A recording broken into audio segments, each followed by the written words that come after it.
Thank you lord. పరిశుద్ధుడైనటువంటి తండ్రి, ఈ యొక్క మధ్యాహ్న కాల సమయమందు చదువుబడిన లేఖనం యొక్క వివరణ కొరకు నీ యొక్క ఆత్మ ప్రభ నడిపింపును, నీ లేఖన యొక్క కాంతిని, వెలుగును, దాని యొక్క సందర్భాలను స్పష్టంగా గ్రహించే కృపను కోరుకుంటున్నాం ప్రభ. ఉన్నట్టుగా మాట్లాడడానికి ఈ రోజు ఈ పాఠ్యభాగం నుంచి మేము అనుభవించుకోదగినది, నేర్చుకోదగినది, దాని ప్రకారం జీవించగలిగింది, మార్చుకోగలిగింది ఏమున్నా ప్రభ మేము దానికి సిద్ధంగా ఉండటానికి మా మనసులను, మా ఆలోచనలను, తలంపులను నువ్వు ప్రేరేపించమని బ్రతిమలాడుకుంటూ ప్రభ చదువుకున్న వాక్య భాగం నుంచి మేము ఇంకా మరి కాస్త నీ స్వార్థంలో మార్చిపోవడానికి సహాయం దయచేయమని, మా విశ్వాసంలో ఎదగటానికి కృప చూపించమని, మా వ్యక్తిత్వంలో ఎదగటానికి సహాయం దయచేయమని నీకే స్తోత్రాలు చెల్లిస్తూ మమ్మల్ని సంపూర్ణ నీ చేతులకు అప్పగించు. యేసు దివ్యనామంలో వేడుకొంచున్నాను పరలోకపు తండ్రి. ఆమేన్. సో మనం పేతురు రాసిన పత్రిక చివరి భాగంలో ఉన్నాం, 5వ అధ్యాయం. దీనితో మొదటి పేతురు రాసిన పత్రిక మనకు సంఘంలో పూర్తవుతుంది కదా. మొదటి అధ్యాయం నుంచి ఆల్మోస్ట్ మనం అన్ని అధ్యాయాలు కంప్లీట్ చేసుకున్నాం. ఈ రోజుతో 5వ అధ్యాయం కూడా కంప్లీట్ అవుతుంది. చూద్దాం. సో పేతురు చాలా విషయాలు మాట్లాడిన తర్వాత సంఘము ఎదుర్కోవాల్సిన శ్రమలను గురించి, హింసలను గురించి, రక్షించబడిన వ్యక్తి క్రీస్తులో ఎలా బ్రతకాలి, ఎలాంటి శ్రమలు ఎదుర్కోవాల్సి వస్తుంది, చాలా విషయాలు మాట్లాడుకుంటూ వచ్చాడు కదా. మొదటి నుంచి మనం ఏర్పరచుకున్న దినం మొదలుకొని 2వ అధ్యాయంకి వచ్చినప్పుడు మనము ఎలాగా చీకటి నుండి ఆశ్చర్యకరమైన వెలుగులో పిలువబడ్డాం, తన గుణాశయం ఎలా ప్రచురణ చేయాలి, సో అన్ని చిన్న మధ్యలో ఎలా బ్రతకాలి అని మనం చూసాం. 3వ అధ్యాయంలో మొదటి భాగంలో స్త్రీలు ఎలా ప్రవర్తించాలి, కుటుంబంలో స్త్రీలు ఎలా ఉండాలో చూసాం. ఒక 7వ వచనంలో భర్త కూడా భార్యల పట్ల ఎలా నడుచుకోవాలో చూసాం. తర్వాత వచనాలు మనం ఇంకా ముందుకు సాగుతూ ఎలాగ మనం అంటే దేవుడు క్రీస్తు మన కొరకు చేసిన కార్యం ఏంటి, ఎలా రక్షించుకున్నాడు, ఎలా ఆయన సమాధి చేయబడి ఎలా తిరిగి లేచాడు, లేకపోతే ఎలాగా ఆయన ఆత్మచేత బ్రతికేంత పడి మనల్ని ఎలా రక్షణలోకి నడిపించాడనే విషయాలు మనం చూసాం. యేసుక్రీస్తు మన కొరకు ఎలా శ్రమ పడ్డాడో కూడా చూసాం. 4వ అధ్యాయం మొదటి వర్షం నుంచి క్రీస్తు మన కొరకు శ్రమ పడ్డాడు కాబట్టి అట్టి మనసుని మనం ఆయుధంగా ధరించుకోవాలి. శ్రమ అంటే ఏంటో చూసాం. ఆ శ్రమలో ఎలా ముందుకెళ్ళాలి, అన్ని జనులకు మనం నచ్చినట్టుగా జీవిస్తే మనకు శ్రమ ఉండదు, అన్ని జనులకు నచ్చినట్టు జీవించకపోతే మనకు శ్రమ ఉంటుంది. ఆ శ్రమను ఎదుర్కోవాలని చూసాం కదా. వాళ్ళకి నచ్చినట్టు మనము చేయకూడదు, వాళ్ళకి నచ్చినట్టు చేస్తే మనకి ఏ శ్రమ ఉండదు, వాళ్ళకి నచ్చినట్టు చేయకపోతే మనకు శ్రమ ఉంటుంది.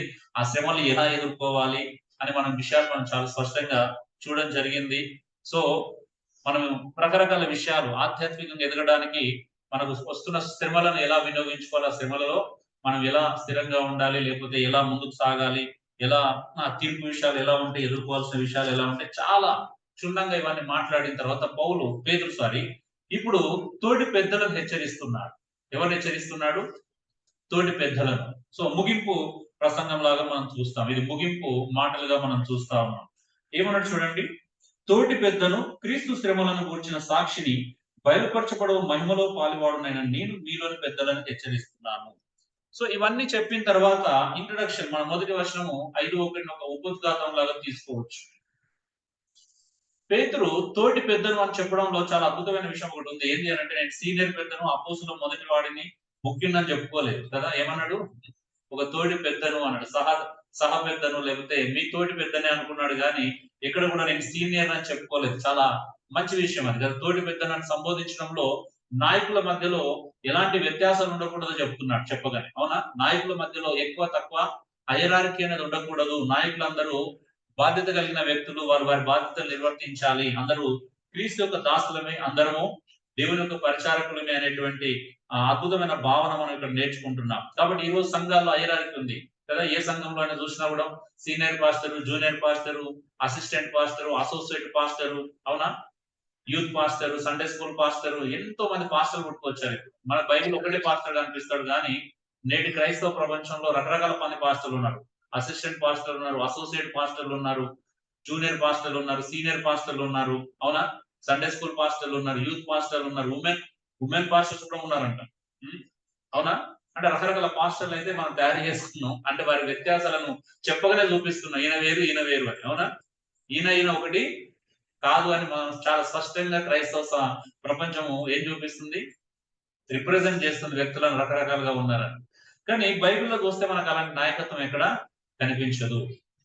పౌలు పేతురు మధ్యలో చూసినా కూడా ఆ వ్యత్యాసము కనిపించదు. సీనియర్ జూనియర్ అనే వ్యత్యాసం అక్కడ కనిపించదు. ఒకటే కనిపిస్తుంది, ఏంటంటే అందరూ దేవుని ఆత్మచేత నడిపించబడుతున్నారా, వాక్యాన్ని సత్యవాక్యాన్ని సరిగా వివరిస్తున్నారా లేదని ఒకటే పాయింట్. కానీ సీనియర్ జూనియర్ ఉండదు. ఓన్లీ అబద్ధ ప్రవక్తలు, అబద్ధ బోధకులు సత్య బోధకులే ఉంటారు. తేడా ఒకటే.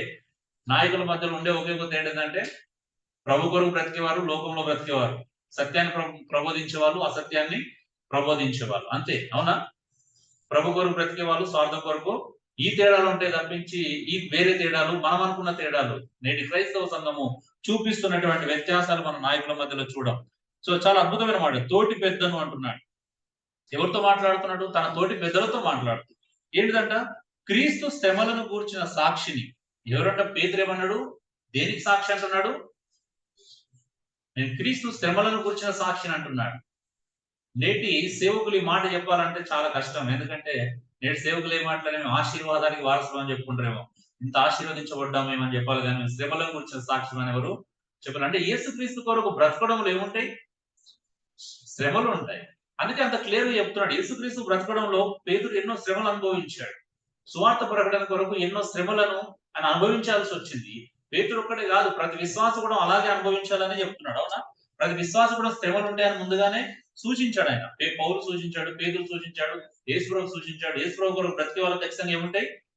హింసలు ఉంటాయి, శ్రమలు ఉంటాయి అని ఖచ్చితంగా చెప్పబడుతుంది. అంటే అది విశ్వాస నాయకుడా, ఒక పెద్దనా, లేకపోతే సంఘమా, ఎవరైనా కానీ ఖచ్చితంగా యేసుక్రీస్తు కొరకు బ్రతకడం నిర్ణయించుకుంటే ఖచ్చితంగా యేసుక్రీస్తుకు కొరకు శ్రమలు అనుభవించాల్సి వస్తుంది. పౌలు చాలాసార్లు అన్నాడు కదా, యేసుక్రీస్తులో మిగిలిన శ్రమలు నా శరీరం అంతా నేను పరిపూర్ణం చేస్తున్నాను అంటాడు.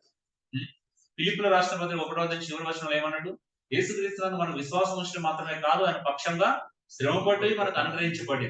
నిజం, యేసుక్రీస్తు కొరకు బ్రతకడం అంటే శ్రమపడడం. ఖచ్చితంగా శ్రమ అనేది తోడై ఉంటుంది. ఈరోజు క్రైస్తవులకు శ్రమ ఎందుకు ఇష్టం లేదు ఆలోచించండి. దాని అర్థం ఏంటిది? మీకు కూడా తెలుసు, మీరందరూ చాలా తెలివికల్లో. యేసుక్రీస్తు కొరకు బ్రతకడం నిర్ణయం తీసుకుంటే శ్రమలు అనుభవించాల్సి వస్తుందని ముందే ఏం చేస్తున్నారు? జాగ్రత్త పడుతున్నారు చెప్పాలి అంటే. నిజమా కదా? ప్రభు కొరకు త్యాగం చేసుకుంటే బ్రతుకుతే శ్రమలు ఎక్కువ వస్తాయి కాబట్టి మనం ఏం చేస్తున్నాం?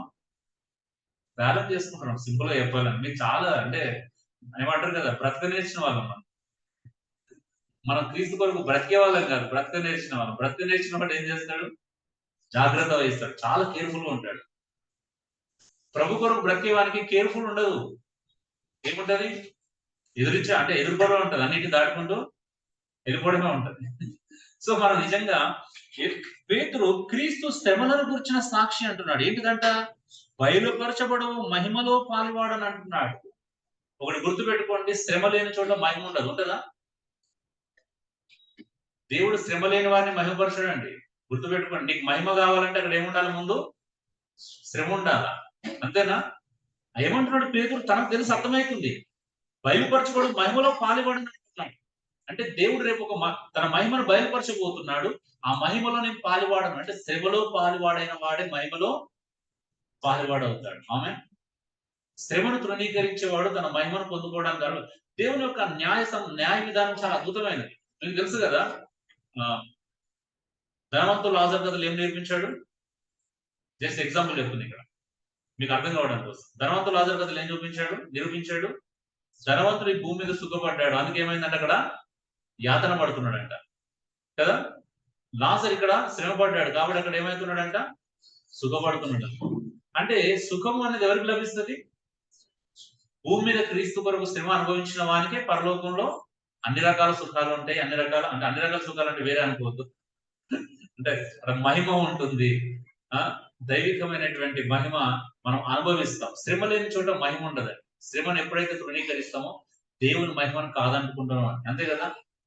అంటే సింపుల్ చెప్పాలంటే ఒక స్త్రీ పురిటి నొప్పుల బాధను తృణీకరిస్తే ఏమైతుంది? తల్లి కాలేదు. అంటే అద్భుతాన్ని చూడలేదు, ఒక నూతన సృష్టిని ఎప్పుడు కూడా చూడలేదు కదా. కొంతమంది పిల్లలు కనడానికి ఇష్టపడట్లేదు అంటే ఈ మధ్యలో ఇప్పుడు ఎక్కువ అవుతున్నారు కదా.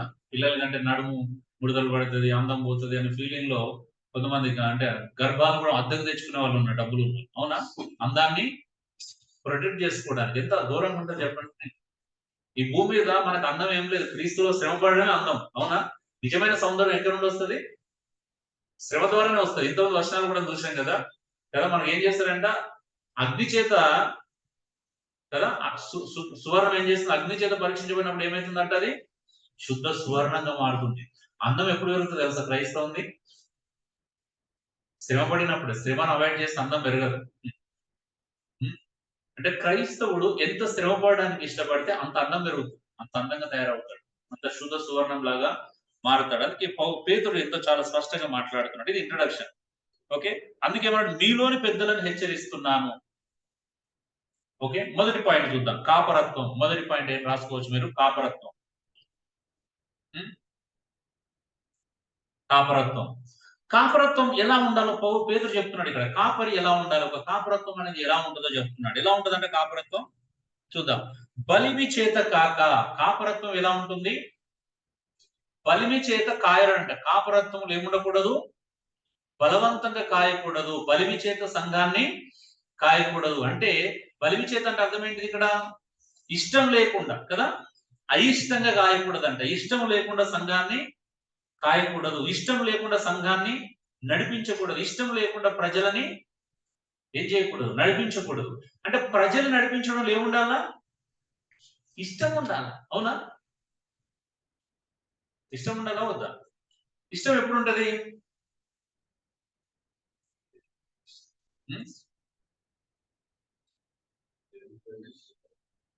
దేవుని ప్రేమిస్తేనే ఇష్టపడతాం, అవునా? దేవుని ప్రేమిస్తే ఇష్టపడతాం. ఎగ్జాంపుల్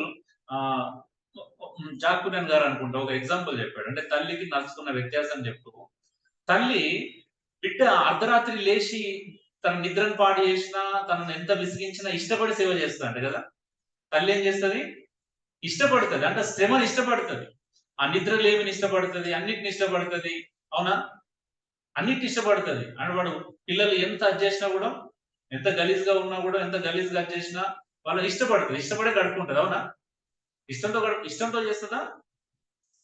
వాళ్ళ బట్టలు పెట్టినా, లేకపోతే వాళ్ళని కడిగినా, వాళ్ళని ముక్కు చీదినా, లేకపోతే వాష్రూమ్ వెళ్ళి కడిగినా అన్ని ఇష్టపడి చేస్తుందా, ఇష్టంగా చేస్తుందా? అంటే దేవుణ్ణి, సంఘాన్ని, దేవుణ్ణి ప్రేమించేవాడు ఇష్టపడి సంఘాన్ని కాస్తాడు. ఇష్టం లేకపోతే, ఇప్పుడు మనం కూడా అంతే. ఇప్పుడు మనం విశ్వాసాలకు ఒకరు అప్లై చేస్తే ఏమన్నా సంఘానికి అప్లై చేస్తే, మీరు బలిమి చేత సంఘానికి వస్తున్నారు, ఇష్టపూర్వకంగా వస్తున్నారు? ఇప్పుడు చెప్పండి, మీరు బలిమి చేత వస్తున్నారా, ఇష్టపూర్వకంగా వస్తున్నారా? ఏం చెప్పాలి? అంటే రెండు ఉన్నాయి. అంటే సంఘానికి రావడంలో రెండు ఉన్నాయి. ఒకటి బలిమి చేత రావచ్చు, ఇష్టపడి రావచ్చు, అవునా? ఇష్టపడి వస్తే ఏముంటది? బాగుంటది. బలిమి చేత వస్తే కంఫర్ట్ ఉంటుంది. బలిమి చేత వస్తే మన మనసుకు నచ్చదు. మనసులు అంత ఏమంటారు? ఎంజాయ్ అంటే జాయింట్ ఫీల్ కాదు. అంటే నాయకుడు కూడా సంఘాన్ని ఇష్టపడి కాయాలంట. ఎలా కాయాలి? అయిష్టంగా గాయకూడదు. బలిమి చేత గాయకూడదు అంటే దాని అర్థం ఏంటి అంటే అయిష్టంగా గాయకూడదు. నర్స్ ఏం చేస్తదంటే డ్యూటీ లాగా చేస్తది కదా. టైం చూసుకొని పని చేస్తది. ఆమెకి ఏముంటది? రాత్రి పిల్లలు నిద్రపోయినా, లేకపోతే ఎలాంటి పరిస్థితుల్లో టైం చూసుకొని వెళ్ళిపోతది. అంతేగాని ఒక తల్లిలాగా ఇష్టపడి సేవ చేయదు. అంటే నర్స్ దేనికోసం సేవ చేస్తది మరి? జీతం కొరకు చేస్తది. అంటే నాయకులు ఈ రోజు జీతాల కోసం, అంటే డబ్బుల కోసం సేవ చేస్తున్నామా? లేకపోతే ఇష్టపూర్వకంగా సేవ చేస్తున్నామా? హ్మ్. కష్టం. అంటే డబ్బులొస్తాయని చేస్తే వేరే ఉంటది, అవునా? డబ్బుల కొరకు చేస్తే వేరే రకంగా ఉంటది. ఇష్టపడి చేస్తున్నాం. సేవ అనేది ఎలా చేయాలంటే, ఒక కాపరత్వంలో ఉన్నటువంటి మొదటి గుణం ఏంటంటే సేవను ఇష్టపడి చేయాలి. పౌలన్నట్టు ఓ మాట అంటాడు, "నువ్వు ఇష్టపడకపోయినా దేవుని గృహ నిర్వాహకత్వం మాకు అప్పగించబడింది." అంటే దేవుని ప్రేమ ద్వారా మేము చేస్తున్నాం అంటున్నాడు, అవునా? అంటే దేని వల్ల చేస్తున్నాం? సేవ అనేది అయిష్టంగా చేయకూడదు అంటున్నాడు. కాపరికి ఉండాల్సిన మొదటి ఎలా చేయాలంటే, రెండోది ఎలా చేయాలో చెప్తాను. దేవుని చిత్త ప్రకారం ఇష్టపూర్వకంగా చేయాలి. అపోజిట్ అంటే దేవుని చిత్తం ఏంటిది? పేతురుకి ఇది చాలా స్పష్టంగా తెలుసు. ఎలా తెలుసు? యోహాను సువార్త 21వ అధ్యాయంలో యేసు ప్రభు పేతురుని అడిగాడు కదా. ఏమని అడిగాడు? పేతురు నన్ను ప్రేమిస్తున్నావు అని అడిగాడు. ఎన్నిసార్లు అడిగాడు? 3 సార్లు అడిగాడు. అందుకు పేతురు ఏమన్నాడు? ప్రభా, మొదటిసారి ప్రేమిస్తున్నాను అన్నాడు. రెండోసారి కూడా కొంచెం అంటే ఇబ్బంది పడుతూనే ప్రేమిస్తాను. మూడోసారి నీకు తెలియదా ప్రభా నేను నిన్ను ప్రేమిస్తున్న విషయం అన్నాడు. సరే, మినిమం 3 సార్లు అంటే పేతురు నిజంగానే యేసు ప్రభువుని ప్రేమిస్తున్నాడు. 3 సార్లు ప్రేమించినప్పుడు యేసు ప్రభు 3 సార్లు ఒకే జవాబు చెప్పాడు. ఏమన్నా? అయితే పేతురు నన్ను ప్రేమిస్తే నా మందను కాయుము. పేతురు నన్ను ప్రేమిస్తే నా మందను మేపుము. పేతురు నా ప్రేమిస్తే నా మందను జాగ్రత్తగా చూసుకో అన్నాడు. ఆమె అంటే ప్రేమించడము అంటే దేవుణ్ణి ప్రేమించేవాడు ఏం చేస్తాడంట? దేవుని చిత్తం ఏంటిది?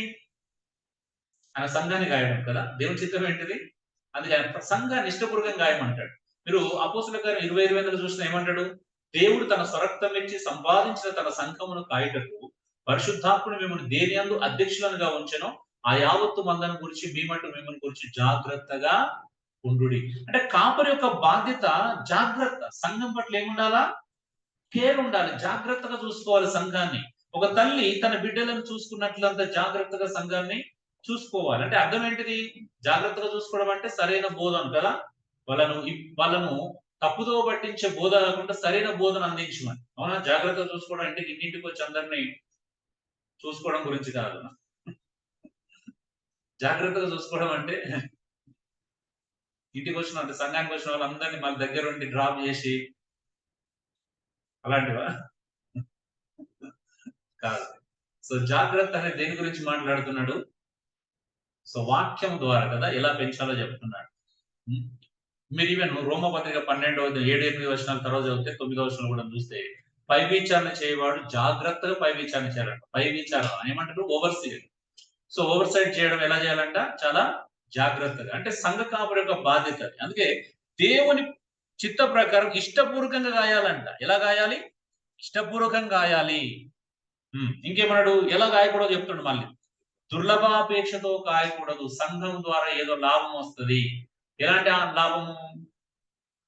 మంచి లాభం గురించి మాట్లాడట్లేదు ఇక్కడ పేతురు. దేని గురించి మాట్లాడుతున్నాడు?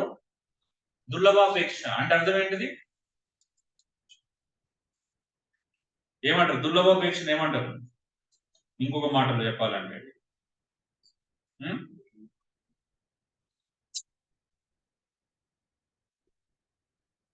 చెప్పట్లేదు ఏంటండి?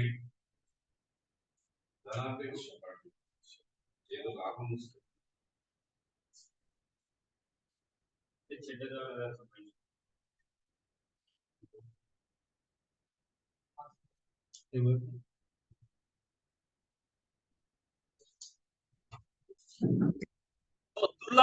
దుర్లాభం అంటే అర్థం ఏంటిది? దుర్లాభం. అది దుర్లాభం, చెడ్డ లాభం. తెలుగులో కరెక్ట్ చెప్పాలంటే విడదీసి చెప్తే ఏమైతుంది? చెడ్డ లాభం. చెడ్డ లాభం అంటే ఏంటంటే ఒక రకంగా చెప్పాలి అంటే గ్రీడియర్, దురాశకు సంబంధించింది కదా. ధనాపేక్షకి సంబంధించి, లోభత్వానికి సంబంధించింది, పిష్నార్తనానికి సంబంధించిన మాట. అంటే దుర్లాభం అపేక్షించకూడదు. సంఘం ద్వారా ఏం చేయకూడదు? లాభం సంపాదించుకోవాలని చూడకూడదు. సంఘాన్ని అడ్డుపెట్టుకొని డబ్బును సంపాదించుకోకూడదు కదా. ధనాన్ని సమకూర్చుకోకూడదు అనేది ఇక్కడ చూస్తున్నాం. కాపరి ఏం చేయకూడదు అంటే సంఘం అడ్డుపెట్టుకొని ధనాన్ని సంపాదించుకోకూడదు. సేవ చేయొచ్చు కానీ ధనాన్ని కూడగట్టుకోకూడదు. నెక్స్ట్ ఇంకేమన్నాడు? దుర్లభాపేక్ష సిద్ధ మనసుతోను మీ మధ్యనున్న దేవుని మందను పై విచారణ చేయొచ్చు దానిని కాయుడి. సిద్ధ మనసుతో ఎప్పుడు కూడా ఎలా ఉండాలా?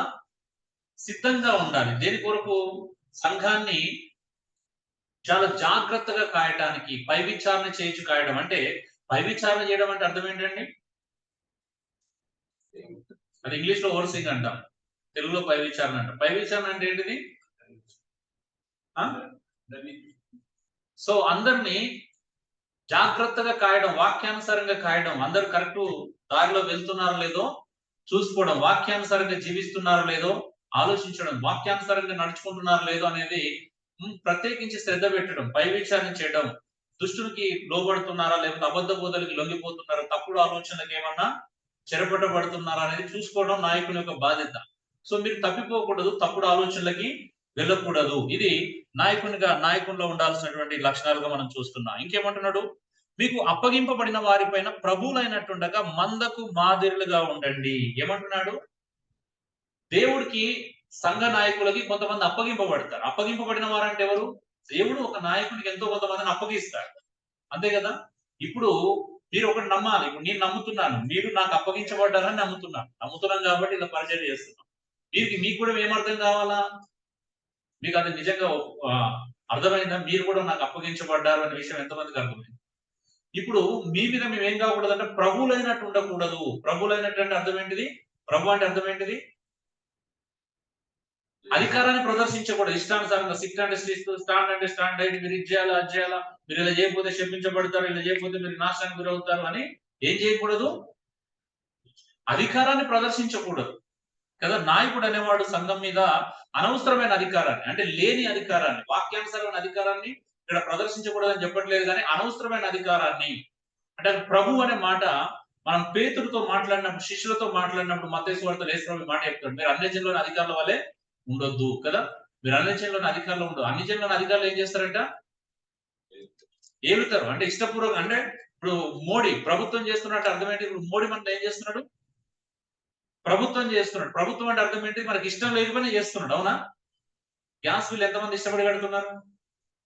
పెట్రోల్ కొట్టించుకున్నప్పుడు ఎంతమంది ఇష్టపడి పెట్రోల్ కొట్టించుకుంటున్నారు? అబ్బా, దుఃఖంతో చేస్తున్నారా? ఇష్టపూర్వకంగా చేస్తున్నారా పని? 170 రూపాయలు పెట్టి ఆయిల్ ప్యాకెట్ కొనేటప్పుడు ఎంతమంది హ్యాపీగా ఫీల్ అవుతున్నారు? అంటే ఇవి ఏమైతుంది?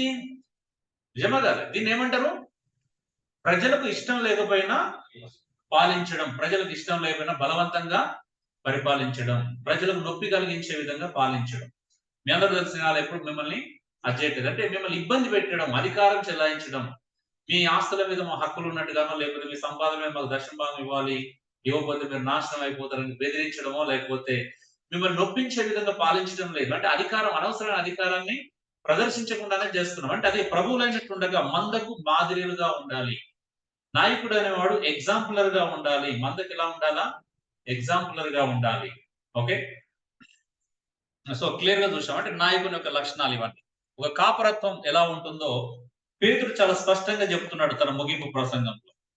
ఓకే, అలా చేస్తే ఏమైతుందంటే 4వ వచనం, ప్రధాన కాపరి ప్రత్యక్షమైనప్పుడు మీరు వాడబారని మహిమ కిరీటం పొందుదురు. ఎవరైతే ఇలాగా పరిపాలిస్తారో వాళ్ళకి ఏం దొరుకుతుందంట? ఏం దొరుకుతుంది?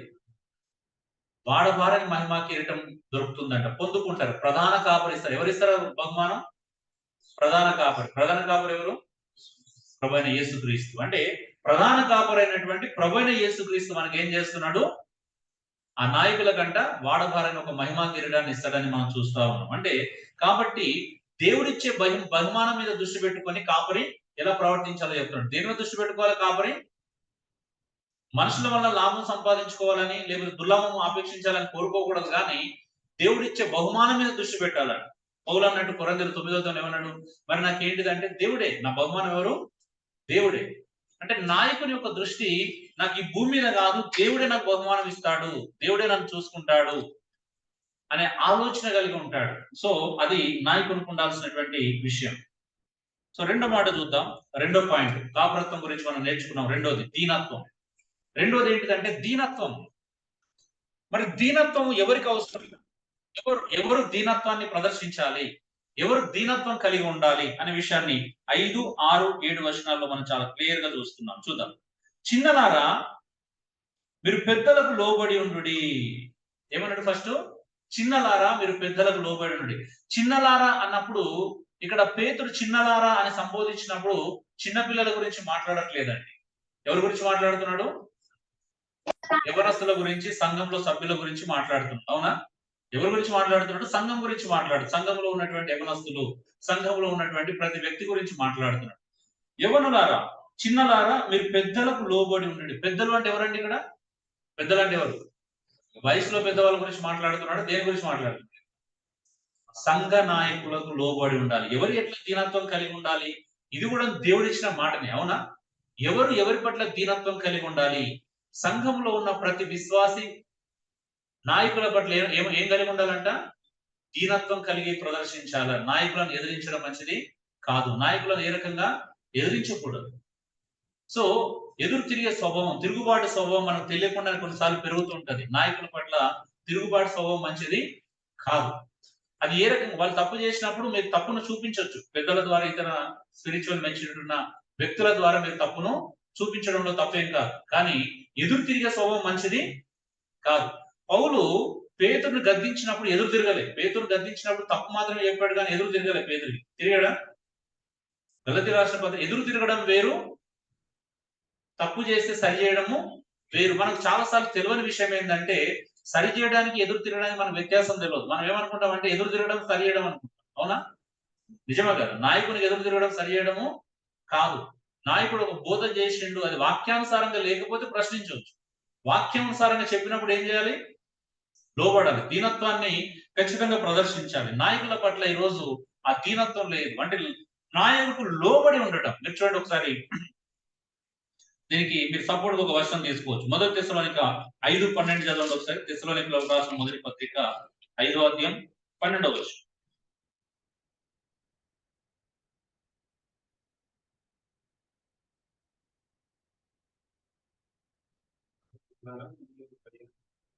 గట్టిగా చదవండి. ఎవరైనా గట్టిగా చదవండి. ఆన్లైన్ వాళ్ళకి ఇబ్బంది అవుతుంది కనుక. మరియు సహోదరులారా, మీలో ప్రయాసపడుచు ప్రభువునందు మీకు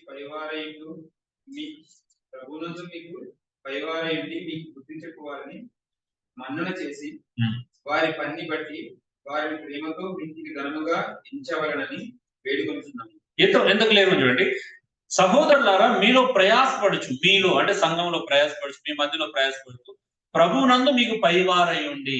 ప్రభువునందు ఎవరు పైవారై ఉన్నారు అంటే నాయకత్వ స్థాయిలో ఉన్నవారిని, నాయకులుగా ఉన్నవారిని ఏమిటంటే మీకు బుద్ధి చెప్పు వారిని మన్నన చేసి. వాళ్ళు ఏం చేస్తారు? మనకు బుద్ధి చెప్తారు అంతే. బోధ ద్వారా ఏం చేస్తారు? బుద్ధి చెప్తారు. వారి పనిని బట్టి వారి ప్రేమతో మిక్కిలి ఘనముగా ఎంచవాలని వేడుకొనుచున్నాం. వారు చేస్తున్న పనిని బట్టి వాళ్ళ బోధ అంటే పని కలిగి ఉంటారు. వాళ్ళ పని ఏంటిది? బోధించడమే. అవునా? వారికి ఉన్న పని అది. వారి పనిని గౌరవించాలి, వారి పనిని రెస్పెక్ట్ చేయాలి, వారి పని బోధించడం. కొన్నిసార్లు ఏమనిపిస్తుంది అంటే, ఇప్పుడు నేను ఎక్కువగా మైక్ స్టేజ్ మీద మాట్లాడడం ద్వారా అంటే ఆ బోధనే చూస్తూ ఉంటాం. మనకు బోధ ఎక్కువగా అనిపిస్తుంది. అవునా? దాని ద్వారా కూడా ఏమనుకుంటారు ప్రజలు? నెగిటివ్ థింక్ చేసే ప్రమాదం ఉంటుంది. సో ఫస్ట్ అర్థం చేసుకోవాల్సిన విషయం ఏంటి అంటే, మా పనే బోధించడం. రోమపత్రిక 12 ఏముంది? బోధించువాడు బోధించడం. నా పని బోధించడం. బోధించడం అంటే నేను దాన్ని మీరడం అని అర్థం కాదు. నేను చెప్తున్న దాన్ని పాటించాలి. సో ఇంకా మీరు చూస్తే హెబ్రీ 13:7 చూడండి, 13:17 చూడండి, 13:24 చూడండి ఒకసారి. 13:7, 17, 24 ఒక్కసారి చూడండి. అంటే ఎందుకు లోబడి ఉండాలని మనం కారణాలు చూస్తున్నాం.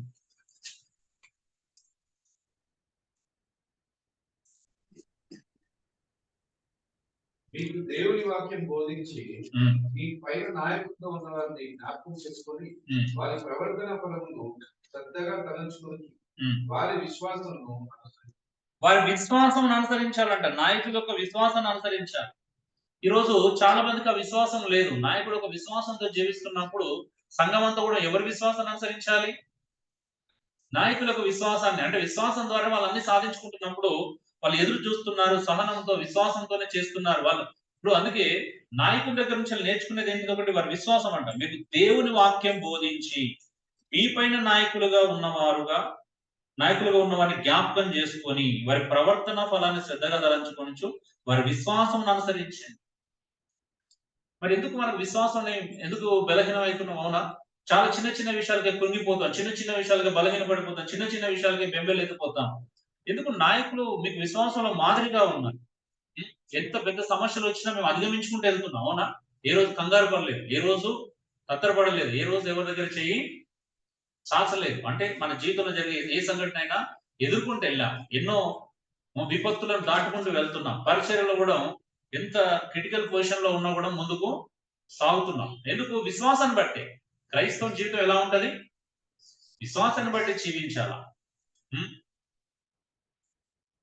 జేబులో డబ్బులు లేకపోయినా విశ్వాసం బట్టి వెళ్తున్నాం. ఏదో జరుగుతుంది, వెళ్ళాలి కదా, వెళ్ళాల్సిన చోటికి వెళ్ళాలి. సో వెళ్ళాలి కాబట్టి వెళ్తున్నాం. డబ్బులు ఉన్నాయని వెళ్ళట్లేదు. ప్రతి ప్రయాణానికి డబ్బులు కారణం కాదు. మాకు విశ్వాసమే తొలిమెట్టు. అవసరత, విశ్వాసం రెండే తొలిమెట్లు. ఎదుటి వ్యక్తికి ఏదో అందించాలి అనే ఆలోచన. సో ఏదైనా కానీ నాయకుల యొక్క విశ్వాసాన్ని దయచేసి అనుసరించండి. మాకు నాయకులు ఎలా ఉండేవారు తెలుసా? మాకు ముందు వాళ్ళకి ఏదైనా కష్టం వస్తే మీరు అందరు మాకు సహాయం చేయమని అడిగేవాళ్ళు. మా కష్టం వస్తే ప్రార్థన చేసుకోమని చెప్పేవాళ్ళు. మేము అలాంటి తప్పుడు మా దగ్గర ఎక్కడ ప్రదర్శించలా. మీ కష్టం వస్తే ప్రార్థన చేసుకొని మా కష్టం వస్తే తలా చేయండి అని ఎప్పుడు చెప్పలా. అవునా? మీ కష్టం వస్తే ప్రార్థన చేసుకోవాలి, మా కష్టం వస్తే తలా చేయి వేయాలని చెప్పలేదు. మీ కష్టం వచ్చినా మేము తలా చేయడానికి నేర్పించాం. అవునా? ఎవరి కష్టం వచ్చినా తలా చేయి వేసుకోవాలని నేర్పించాం. అవునా? సో అదే తేడా. మరి 13-17 కూడా చూడండి ఏముంది? ఈ పైన నాయకులుగా ఉన్నవారు చెప్పుకోవలసిన వారి వల్లే జ్ఞాపకం కాయచున్నారు. వారు దుఃఖంతో ఆ పని చేసిన ఎడల మీకు నిష్ప్రయోజనం కనుక దుఃఖంతో కాక ఆనందంతో చేయనట్టు వారి మాట విని వారికి లోబడి ఉంటుంది. చూడండి ఏంటిదంట, ఇక్కడ కూడా మంచి మాట ఉంది. మీ పైన నాయకులుగా ఉన్నవారు లెక్క అప్పచెప్పవలసిన వారి వల్ల మీ ఆత్మలను కాయచున్నారు. వారు దుఃఖంతో ఆ పని చేసిన మీకు నిష్ప్రయోజనం గనక దుఃఖంతో కాక ఆనందంతో చేయనట్లు వారి మాట విని వారికి లోబడి ఉండు. సింపుల్ అండి. మీకు ఇది అర్థం కావాలంటే మీరు మీ పిల్లలు పోల్చుకోండి ఎప్పుడు కూడా, అంతే కదా. ఈ విషయం అర్థం కావాలంటే ఇప్పుడు తల్లిదండ్రులు పిల్లలకి అన్ని చెప్తా ఉంటే ఎలా ఉండాలని, పిల్లలకు నచ్చదు. నచ్చకుండా ఎదురు తిరిగితే మీకు ఎలా అనిపిస్తుంది? ఎంతమంది హ్యాపీగా ఫీల్ అవుతారు?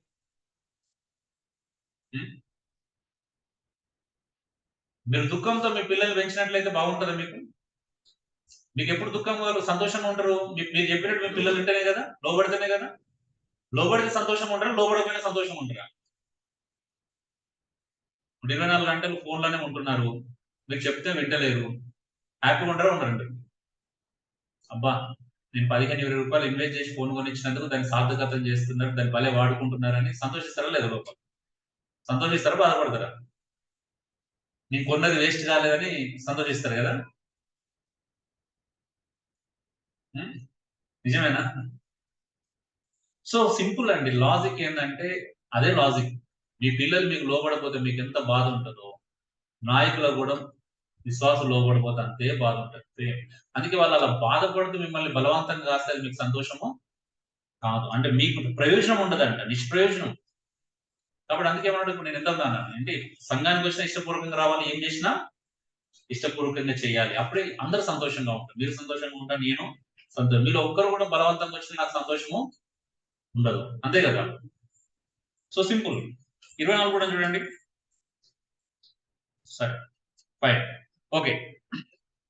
అంటే నాయకత్వానికి పిల్లలు ఏం చేయాలా?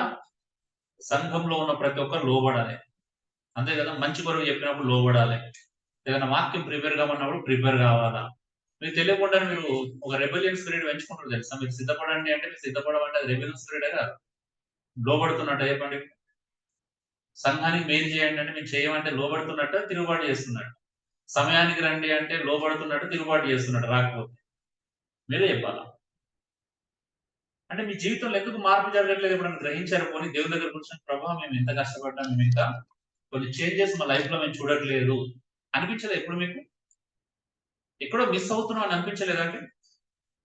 ఎక్కడో కోల్పోతున్న భావన మీకు ఎందుకు కలగట్లేదు? ఎక్కడో మీకు ఇబ్బంది కలుగుతుంది అంటే ఇంత విన్నా మన జీవితంలో ఇంకా వెనుకబడే ఉన్నాం అనే ఫీలింగ్ ఎందుకు కలగట్లేదు? కలుగుతలేదా? ఆలోచించట్లేదు కదా.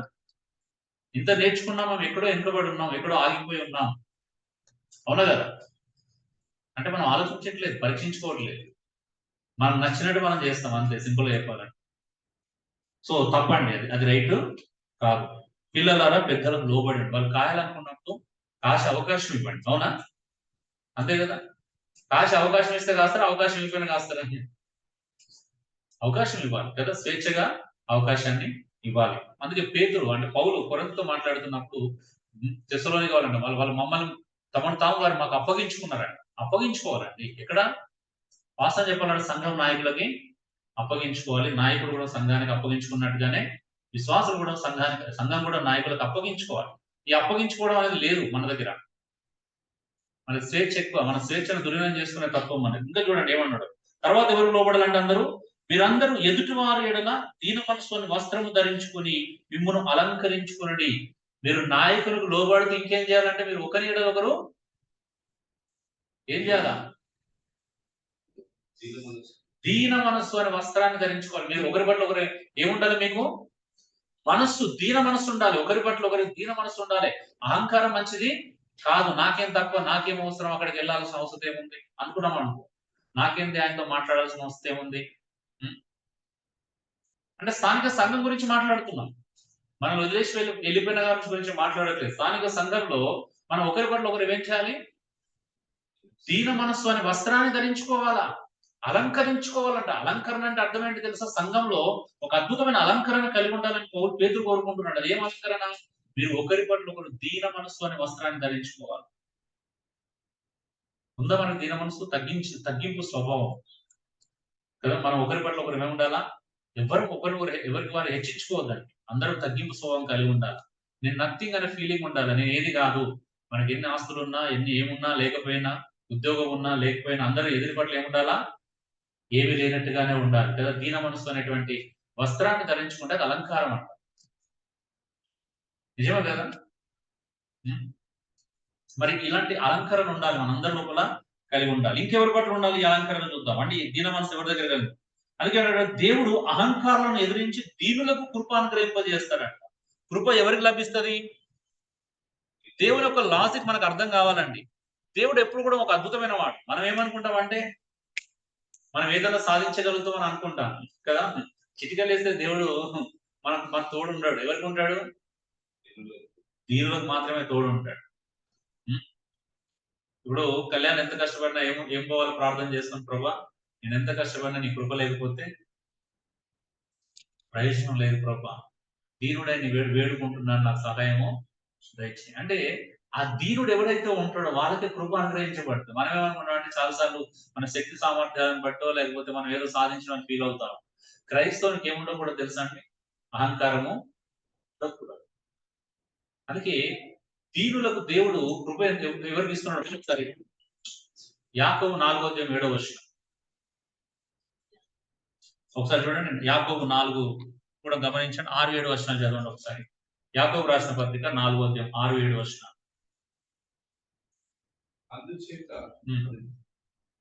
అందుచేత దేవుడు అహంకారం ఎదిరించి తర్వాత కాబట్టి దేవునికి ఏంటిదంట? ఫస్ట్ దీనత్వం ఉండాలి. ఏముండాలి మనిషి లోపల? దేవుడు అహంకారం ఎదురిస్తాడంటే దీనులకు కృపణకు. దేవునికి కావాల్సింది మనం మంచోళ్ళమా చెడ్డోళ్ళమా లేకపోతే గొప్పోళ్ళమా ఏం చేస్తుంది ఇవన్నీ పట్టించుకోడు. దేవుని లోపల ఎంత తగ్గింపు స్వభావం ఉందనేది దేవునికి ఇంపార్టెంట్. అవునా? ఏం కావాలి మనకి? తగ్గింపు స్వభావం ఉండాలి. సో మనం ఏం చేసినా తగ్గింపు స్వభావం ఉండాలి. మనం ఏం చేసినా కూడా దేవుని ఎడల, ఇక్కడ మనుషుల ఎడల గురించి మాట్లాడట్లేదు కదా. దేవుని దగ్గర మనం ఎంత తగ్గింపు ఉంటే మనుషుల దగ్గర కూడా అయ్యో మనం ఏం చేసింది ఏముంది అన్న ఫీలింగే ఉంటుంది. ఎన్ని చేసినా అయ్యో మేము చేసిన పెద్దగా విషయం కాదు అన్నట్టుగానే మనకు ఉంటుంది. ఎస్, దాని విలువ ఉంటుంది. అయితే మన లోపల ఉండాలి. మనం ఏం చేసినా మన లోపల తగ్గింపు స్వభావం అనేది మనకు అవసరం. ఇంకేమన్నా చూడండి, దేవుడంట తగిన సమయమందు మిమ్మల్ని హెచ్చించినట్లు ఆయన బలిష్టమైన చేతి క్రింద దీన మనస్కులై ఉండు. దేవుడు రెండో విషయం కూడా చెప్తున్నాడు. ఒకటి, దేవుడు అహంకారాన్ని తీస్తాడు. రెండోది, దేవుడు దీనులకు మాత్రమే కృపను అనుగ్రహింపజేస్తాడు. మూడోది, దేవుడు ఏం చేస్తారంట? ఇలా తగ్గించుకున్న వాళ్ళని తగిన సమయమందు హెచ్చిస్తారంట. ఎవరైతే దీనత్వం కలిగి ఉంటాడో, అంటే ఈ రోజు నీకు తగ్గించుకోవడం వల్ల మన కిరీటాలు ఏం పోవు, కానీ దేవుడు ఒక టైం ఉంటుంది హెచ్చించడానికి. అవునా? ఇప్పుడు ఎగ్జాంపుల్ యేసు ప్రభు ఒక ఎగ్జాంపుల్ తీసుకుంటే, భూమి మీద యేసు ప్రభు తనను తాను హెచ్చించుకున్నాడా తగ్గించుకున్నాడా అండి? అవునా? తగ్గించుకున్నాడు. తగ్గించుకున్నందుకు యేసు ప్రభు హెచ్చించబడ్డా తగ్గింపబడ్డా? అది నామముల కంటే పైన అంట, ప్రధానుల మీద అధికారుల మీద అందరికంటే పైన ఉన్నతమైన స్థాయిని దేవుడు ఆయనకి ఇచ్చాడు. మీరు ఒకవేళ గొప్ప వాళ్ళు కావాలనుకుంటే సింపుల్ లాజిక్ అండి. ఫస్ట్ ఏం చేయాలా? యేసు ప్రభు తన శిష్యులతో మాట్లాడిన కూడా అన్నాడు, మీలో ఎవరైనా గొప్ప వాళ్ళు కావాలంటే ఫస్ట్ ఒకరికొకరు దాసులై ఉండమన్నాడు. అవునా? ఆయన లాజిక్ అదే. దేవుని యొక్క లాజిక్ ఏంటంటే, మీరు గొప్ప వాళ్ళు కావాలంటే ఏం చేయాలి? ఎప్పుడు తగ్గింపు స్వభావం కలిగి ఉండండి. దేవుడే మిమ్మల్ని హెచ్చిస్తాడండి. ఎప్పుడెప్పుడు హెచ్చిస్తాడంటే తగిన కాలం ఉంది, రైట్ టైం. అనవసరమైన సమయంలో గొప్ప వాళ్ళు అయితే కూడా ప్రయోజనం ఉండదు కదా. రైట్ టైంలో హెచ్చించబడాలి. రైట్ టైం అంటే యోసేపు హెచ్చించబడ్డాడు ఎప్పుడు? రైట్ టైంలో. అవునా? అన్నదమ్ములు అమ్ముకొని అన్ని చేసుకొని తరిమి వారేస్తే దేవుడిని తీసుకొచ్చాడు. ఐగుప్తు ప్రధానం దేశంలో ఒక అధికారిని నిలబెట్టాడు. ఆహారం కోసం ఆయన కాళ్ళ దగ్గరికి రావాల్సి వచ్చింది. అవునా? అంటే రైట్ టైం, దానే రైట్ టైం అంటారు. ఎప్పుడు హెచ్చించబడాలని దేవుడు తెలుసు. ఎవరిని ఎప్పుడు ఎలా హెచ్చించాలో దేవుడు తెలుసు. సౌలు అహంకారం ప్రదర్శించాడు. దేవుడు ఏం చేశాడు? దావీదుని తీసుకొచ్చి నిలబెట్టి తన అహంకారాన్ని అంచడానికి ప్రయత్నం. అంటే అహంకారం అంటే దేవుడు సౌలుని ఎదిరించాడు. అహంకరించిన. అవునా? ఎదిరించాడా లేదా? సౌలు అహంకారాన్ని ప్రదర్శించాడు సమయాల దగ్గర 2 సార్లు. అవునా? నేనేమైనా తక్కువనా, నేను రాజునని ఆ దర్పాన్ని ప్రదర్శించాడు. దేవుడు ఏం చేశాడు? ఆయన రాజు పదవిని తీసుకొని దావీదుకి ఇచ్చేశాడు. అవునా? మీరు ఎన్నో స్టోరీలు చూడొచ్చండి. దేవుడు ఎప్పుడు కూడా అహంకారాన్ని ఎదిరిస్తాడు, దీనులకు మాత్రమే కృపను అనుగ్రహింపజేస్తాడు. అదే ఆయన యాటిట్యూడ్, ఆయన యొక్క గుణం అది. ఒకవేళ అందుకే అంటాడు తగిన కాల సమయం ఉందంట, ఆయన బలిష్టమైన చేతి కింద దీన మనస్కులు ఉండడు. ఎప్పుడు? తగిన సమయంలో మిమ్మల్ని హెచ్చించినట్లు. అంటే చేతి కింద దీనవస్త్రం, నా దేవుడు ఉన్నాడు, దేవుడు చూసుకుంటాడు, ప్రజల మాటలు వినకండి దయచేసి. అవునా? నీ చుట్టుపక్కల వాళ్ళని ప్రేరేపించే మాటలు వినకండి. నీ బిజినెస్ లో గానీ, నీ ఉద్యోగంలో గానీ, ఏం జాబ్ ఇది, ఇంతేనా, ఇప్పుడు ఇంతేనా, నాకు 34,000 ఇదేనా నీ బ్రతుకు అని చెప్పగానే ఏం చేయాలి మనం? నేను కూడా అదే ఆలోచిస్తున్నా అని వాళ్ళతో ఏకీభవించాలి. అవునా? నాతో ఎవరేం మాట్లాడలేదు, నేను కూడా గత సంవత్సరాల కొద్దీ నేను అదే ఆలోచిస్తున్నాను. ఈ 30,000కి 20,000 నేను ఎంతకాలం కష్టపడాలని అదే ఆలోచిస్తున్నాను. ఎగ్జాంపుల్ చెప్తున్నాను జనరల్ గా నేను. అంటే ఈ రోజు మన పరిస్థితి ఏంటంటే అన్ని విషయాలు అప్లై చేసుకుంటారు. స్పిరిచువల్ విషయంలో అప్లై చేసుకోండి, మీ ఎకనామికల్ ఇష్యూస్ లో అప్లై చేసుకోండి, మీ ఉద్యోగంలో, మీ వ్యాపారంలో అన్నిట్లో అప్లై చేసుకోండి. నిజంగా మీరు ఎందుకు అంటే దేవుడికి అప్పగించుకోండి. మీకు ఆ ధైర్యం కావాలి. ఏం కావాలి ఫస్ట్? మీరు ఏం పట్టిన ఒక షాప్ నడిపిస్తున్న ప్రభు, షాప్ నీ చేతిలో పెడుతున్నాను ప్రభు. దీన్ని నేను ఉన్నతమైన స్థాయికి తీసుకెళ్ళేంత శక్తి నాకు లేదు. దీనికి గిరాకీ వచ్చుకునే చేసే శక్తి నాకు లేదు. ఈ ఉద్యోగంలో ఎదిగేంత శక్తి, ఎదిగించుకునేంత శక్తి నాకు లేదు. నా ఇంక్రిమెంట్ పెంచుకునేంత నా దగ్గర లేదు. నేను కష్టపడతాను ప్రభు. బట్ నువ్వు ఉంటే, నువ్వు తీసుకెళ్తే, నువ్వు ముందు తీసుకెళ్తే నాది సాధ్యమవుతుంది. అంటే ఆయనకు అన్నిటిని అప్పగించాలి. ఆయన చేతిలో పెట్టగలుగుతున్నారండి మీరు ఏదైనా? ప్రతిదాన్ని చేతిలో పెడుతున్నారా? మీ జీవితము, మీ ఉద్యోగము, మీ వ్యాపారము ఎందుకు దేవునికి అప్పగించలేకపోతున్నారు? సమాజాన్ని చూసి ఎందుకు భయపడుతున్నారు? సమాజంలో లక్ష్యం ఉండాలి. అవునా? అంతే కదా? ఇప్పుడు యోసేపుకి మొత్తం ఎవరు సహకరించకపోయినా దేవుడు ఉంటే, దేవుడు ఒక్కడు నిలబెట్టిందా లేదా యోసేపు? ఎవరు నిలబెట్టారు దేవుడిని, యోసేపుని? దేవుడు ఒక్కడే కదా నిలబెట్టింది. అవునా కదా? దావీదుని ఎవరు నిలబెట్టారు? దేవుడు ఒక్కడే కదా. ఎంతమంది శత్రువులు దానికి కుక్కలాగా కర్మపడుతున్నానని చెప్పుకొని సొల్లు దాచుకొని పిచ్చోళ్ళగా నటించి ప్రాణాన్ని కాపాడు అంత దీనస్థితి మీకు ఏమైనా అనుభవించారా? ఎవరి జీవితంలో ఉంది అంత దీనస్థితి? ఎవరు హెచ్చించారు ఆయనని? దేవుడే. ఒకటి గుర్తుపెట్టుకోండి, మీరు ఎక్కడ ఎదగాలన్నా దేవుడికి అప్పగించుకుంటే దేవుడు హెచ్చిస్తాడు. మరి మీరు దేవుడికి అప్పగించుకోకుండా మీ సొంత తెలివి, సొంత జ్ఞానము, సొంత శక్తి మీద ఆధారపడుతుంటే సేమ్ పొజిషన్ ఉంటుంది. ధైర్యం చెప్తాను, తప్పుగా అనుకోదు. వాస్తవం అది. మీరు ఎదగాలని మేము కోరుకుంటున్నాం, ఆశపడుతున్నాం.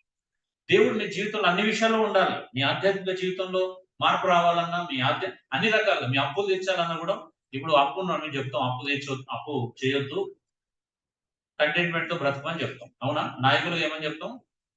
ఉన్న దాంట్లో సంతృప్తి కలిగి బ్రతకమని చెప్తాం. వినరు. వినకపోతే ఏమైతారు? ఎవరు నష్టమండి?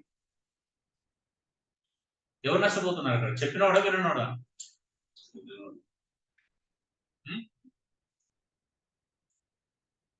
సో నిజమే కదా. మనము ఎక్కడ తగ్గించుకోవాలి అక్కడ తగ్గించుకోవడం నేర్చుకొని ఉండాలి. అవునా? ఎక్కడ తగ్గాలి అక్కడ తగ్గాలి. ఎక్కడ కాంప్రమైజ్ కావాలి అక్కడ కాంప్రమైజ్ కావాలి. ఎక్కడ కాంప్రమైజ్ కాకూడదు అక్కడ కాంప్రమైజ్ కావాలి. సింపుల్ గా చెప్పాలంటే. అవునా? క్యారెక్టరిజం ఎప్పుడు కూడా విషయాల్లో కాంప్రమైజ్ కాకూడదు. కానీ భౌతిక విషయాల్లో అవసరమైన చోట మన స్థితిగతులను బట్టి, మనకు వచ్చే ఇన్కమ్ బట్టి మనం చాలా చోట్ల కాంప్రమైజ్ కావాల్సి వస్తుంది. మించి చేయకూడదు ఏది కూడా. సో దేవుడు ఎందుకు మనం మన జీవితాలను దేవుడి చేతిలో పెట్టండి. ఆయన బలిష్టమైన చేతుల కింద దీనమనస్కులై ఉండండి. ఎందుకంటే చూడండి, ఎందుకు దీనమనస్కులై ఉండాలా? 7వ వచనం. ఆయన మిమ్మును గురించి చింతించుచున్నాడు గనక మీ చింత యావత్తు ఆయన మీద వేయడి. ఎందుకన్నా అప్పగించుకోవాలా? మీరు ఫుట్‌నోట్‌లో ఏమన్నాడు? ఆయన మిమ్ముని గురించి లక్ష్యం చేస్తున్నాడు. మిమ్మల్ని లక్ష్య పెడుతున్నాడు అంటే ఆయన. ఇంకొక మాటలో మన భాషలో చెప్పాలంటే, తెలంగాణ భాషలో చెప్పాలంటే ఆయన మిమ్మల్ని పట్టించుకుంటున్నాడు. అవునా? మీరే ఆయన పట్టించుకోవట్లేదు. నిజంగా చెప్తున్నాం. నిజమా కాదా? దేవుడు మిమ్మల్ని పట్టించుకుంటున్నాడు, కానీ మీరు ఆయన పట్టించుకోవట్లేదు. ఏది వాస్తవం చెప్పండి ఇప్పుడు? ఏది వాస్తవం? దేవుడు మిమ్మల్ని పట్టించుకోవట్లేదని వాస్తవం, మీరు ఆయనను పట్టించుకోవట్లేదని వాస్తవం. ఇప్పుడు ఆయన మీ గురించి చింతించున్నాడంటే, మిమ్మల్ని లక్ష్యం చేస్తున్నాడు, ఆయన లక్ష్య పెడుతున్నాడు మిమ్మల్ని. మీకు విలువిచ్చాడు, మిమ్మల్ని లెక్క చేస్తున్నాడు. ఇంకొక రకం చెప్పాలని మిమ్మల్ని పట్టించుకుంటున్నాడు. మీరేమైనా పట్టించుకోవట్లేదని మీ చింత ఆయన మీద వేయట్లేదు. మీరే పెద్ద అన్ని తెలిసినట్టుగా మీరే మోస్తే ఎలా అండి? ఏమైతుంది చెప్పండి? దేవుని దగ్గర. ఇప్పుడు మనుషుల దగ్గర కాదు కదా మనం తగ్గించుకోమంటుంది. ఎవరి దగ్గర? దేవుని దగ్గర తగ్గించుకోండి. ఏమైతుంది మీకు? నష్టం ఏంటి? మీకు చింత ఆయన మీద వేస్తే మీకు వచ్చే ప్రాబ్లం ఏంటి? సమస్య పరిష్కారం అవుతుందా? పెరుగుతుందా? అంటే ఇప్పుడు మీరు ఓటమిని అంగీకరించినట్టు, ప్రభా నా వల్ల అయితే లేదు, ఎందుకు నుంచి దేవుని దగ్గర చేతులు ఎత్తడానికి ప్రాబ్లం ఏంటండి? నా వల్ల కాదు ప్రభా, సరెండర్ అవుతున్నా, నా వల్ల కాదు. దేవుని దగ్గర సరెండర్ అవడం అనేది మీ ప్రాబ్లం ఏంటి?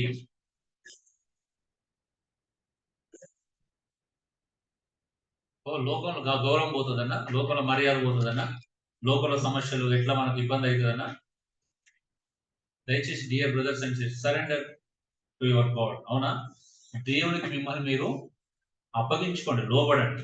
యాకోబులో కూడా అదే చెప్పాడు కదా, దేవునికి మీరు అప్పగించుకోండి. 2 చేతులు ఎత్తండి. ప్రభా నా వల్ల అయితే లేదంటే ఆయన చూసుకుంటాడు కదా. ఎవరు చూసుకుంటారండి? సరే నువ్వు చెయ్యి, కానీ అన్నిట్లో ఏం చేయాలి? నా వల్ల అవ్వట్లేదు అనే విషయం చెప్పడంలో ఒక సమస్య ఏంటి? ప్రభా నా వల్ల అవ్వట్లేదు. నేను చిన్న చిన్న విషయాలు కూడా అవ్వండి. ప్రభా ఈ కుటుంబ బాధ్యతలు మోయడం నా వల్ల అయితే లేదు, నువ్వే సహాయం చేయి. నా వల్ల అవుతలేదంటే పారిపోదని చెప్పట్లేదు. పారిపోవడం వేరు. అవునా? నీ కుటుంబ బాధ్యతలు నా వల్ల అవ్వట్లేదు, నన్ను సన్యాసిగా మారుతాను. నేను ఎక్కడికి పోయి అడవులలో ఉంటానని చెప్పట్లేదు. ఈ లోకంలో నేను ఉండలేకపోతున్నాను. ఎటు చూసినా అపవిత్రంగా ఉంది, ఎటు చూసినా పాపం ప్రేరేపిస్తుంది కాబట్టి నేను బయటికి వెళ్తా అనట్లేదు. అక్కడ ఉండి ఏం చేయాలి? దేవుని శక్తి మీద ఆధారపడి జయించాలి. అవునా? ఎస్, మన కళ్ళ ముందు టెంప్టేషన్స్ ఉంటాయి. మన కళ్ళ ముందు చాలా సమస్యలు ఉంటాయి. ప్రభా నేను వీళ్ళతో ఉండలేను అని చెప్పట్లేదు. నేను నా వల్ల కావట్లేదు ప్రభా, బట్ నేను వాళ్ళతోనే ఉండాలి. అవునా? వాళ్ళను ఎదుర్కోవాలి. వాళ్ళతోనే నేను కలిసి ప్రయాణము చేయాలి. బట్ ఎలా ప్రయాణం చేయాలో నేర్పించు. ఓకే, సో అదే అండి పిల్లలారా, దీనత్వం కలిగి ఉన్నారా? ఒకసారి చూసుకోండి. ఆయన మీ గురించి చింతిస్తున్నాడు, మీరెందుకు చింతించాలా? అసలు మత్తయి సువార్త 19వ ప్రసంగంలో కూడా అదే చెప్పాడు. ఏం తిందుమో, ఏం త్రాగుమో, ఏం ధరించుకుని చింతించొద్దు, అన్యజనులాగా బాధపడకండి. చిన్న నష్టం కలిగినందుకు, చిన్న ఇబ్బంది కలిగినందుకు అన్యజనులాగా బాధపడకండి. ఈ నెల ఒక 1000 రూపాయలు 2 రోజులు లీవ్ పెట్టుకున్నారు కాబట్టి ఒక 1000 రూపాయలు తక్కువ అవుతుంది, జీతం కట్ చేస్తారు. దానికి బాధపడాల్సింది నువ్వే కదా. నీకు అవసరం 2 రోజులు పోలేదు, 2 రోజులకి ఏం చేశారు? జీతం కట్ చేశారు. అప్పుడు ఏం చేయాలా? బాధపడాలి. అయ్యో నాకు జీతం కట్ చేసారు, జీతం కట్ చేసారు అని బాధపడుకోవచ్చు. మనం లాజిక్ ఆలోచించాం, ఎందుకు కట్ చేసిరని ఆలోచించాం. అంటే మనం పని చేయకపోయినా జీతం ఇవ్వాలని కోరుకుంటాం. అవునా కదా? 4 రోజులు లీవ్ పెట్టుకున్నా ఫుల్ మంత్ సాలరీ రావాలని కోరుకుంటాం. ఎట్లా వస్తుందండి? అంటే ఎమోషన్స్ ప్రాధాన్యత ఇస్తున్నాం కానీ ప్రాక్టికల్స్ కి ప్రాధాన్యత ఇవ్వట్లా. మరి దేవుడు ఎప్పుడు అర్థమవుతాడు? అందుకే అన్ని విషయాల్లో ఆయన మీ చింత యావత్తని ఇవ్వండి. పరిస్థితులు ఎక్కడున్నా దేవునికి అప్పగించండి. ఇంకేమన్నా చూడండి 9వ వచనం నుంచి 8వ వచనం నుంచి 3వ పాయింట్ శత్రుత్వం కాదు, శత్రుతత్వం. శత్రువు యొక్క తత్వం ఎలా ఉంటుంది? ఎవరు మనకు శత్రువు చూద్దామే. ఏమన్నా నిబ్బరమైన బుద్ధి గల వారై మెలకువగా ఉండుడి. మీకు విరోధి అయిన అపవాది గర్జించి సింహం వల్లే ఎవరిని మృంగుదునా అని వెదుగుచూ తిరుగుచున్నాడంట. ఏంటిదంటే నిబ్బరమైన బుద్ధి కలిగి, సోబర్ మైండెడ్. అవునా? అలాగే ఉంది ఇంగ్లీష్ లో. నిబ్బరమైన బుద్ధి గల వారే మెలకువగా ఉండుడి. సో నిబ్బరంగా ఉండాలి. నిబ్బరం అంటే ఏంటిది? భయం లేకుండా ఉండడం కదా, ధైర్యంగా ఉండడం.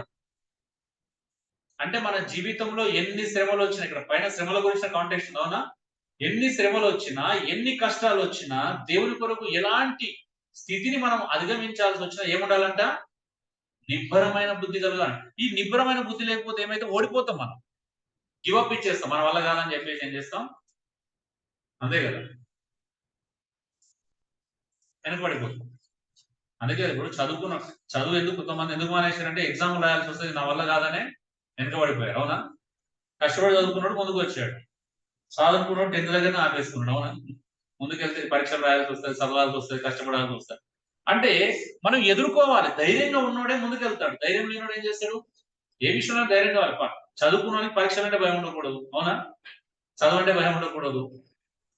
క్రీస్తులో ఉన్నవానికి ఏ శ్రమకు, దేనికి భయం ఉండకూడదు. నిబ్బరమైనటువంటి బుద్ధి కలిగిన వారు మెలకువగా ఉండండి. జాగ్రత్తగా, అంటే ఎప్పుడు యాక్టివ్ గా ఉండాలి, జాగ్రత్తగా ఉండాలి. నువ్వు జాగ్రత్తగా లేకపోతే ఏమైందంట?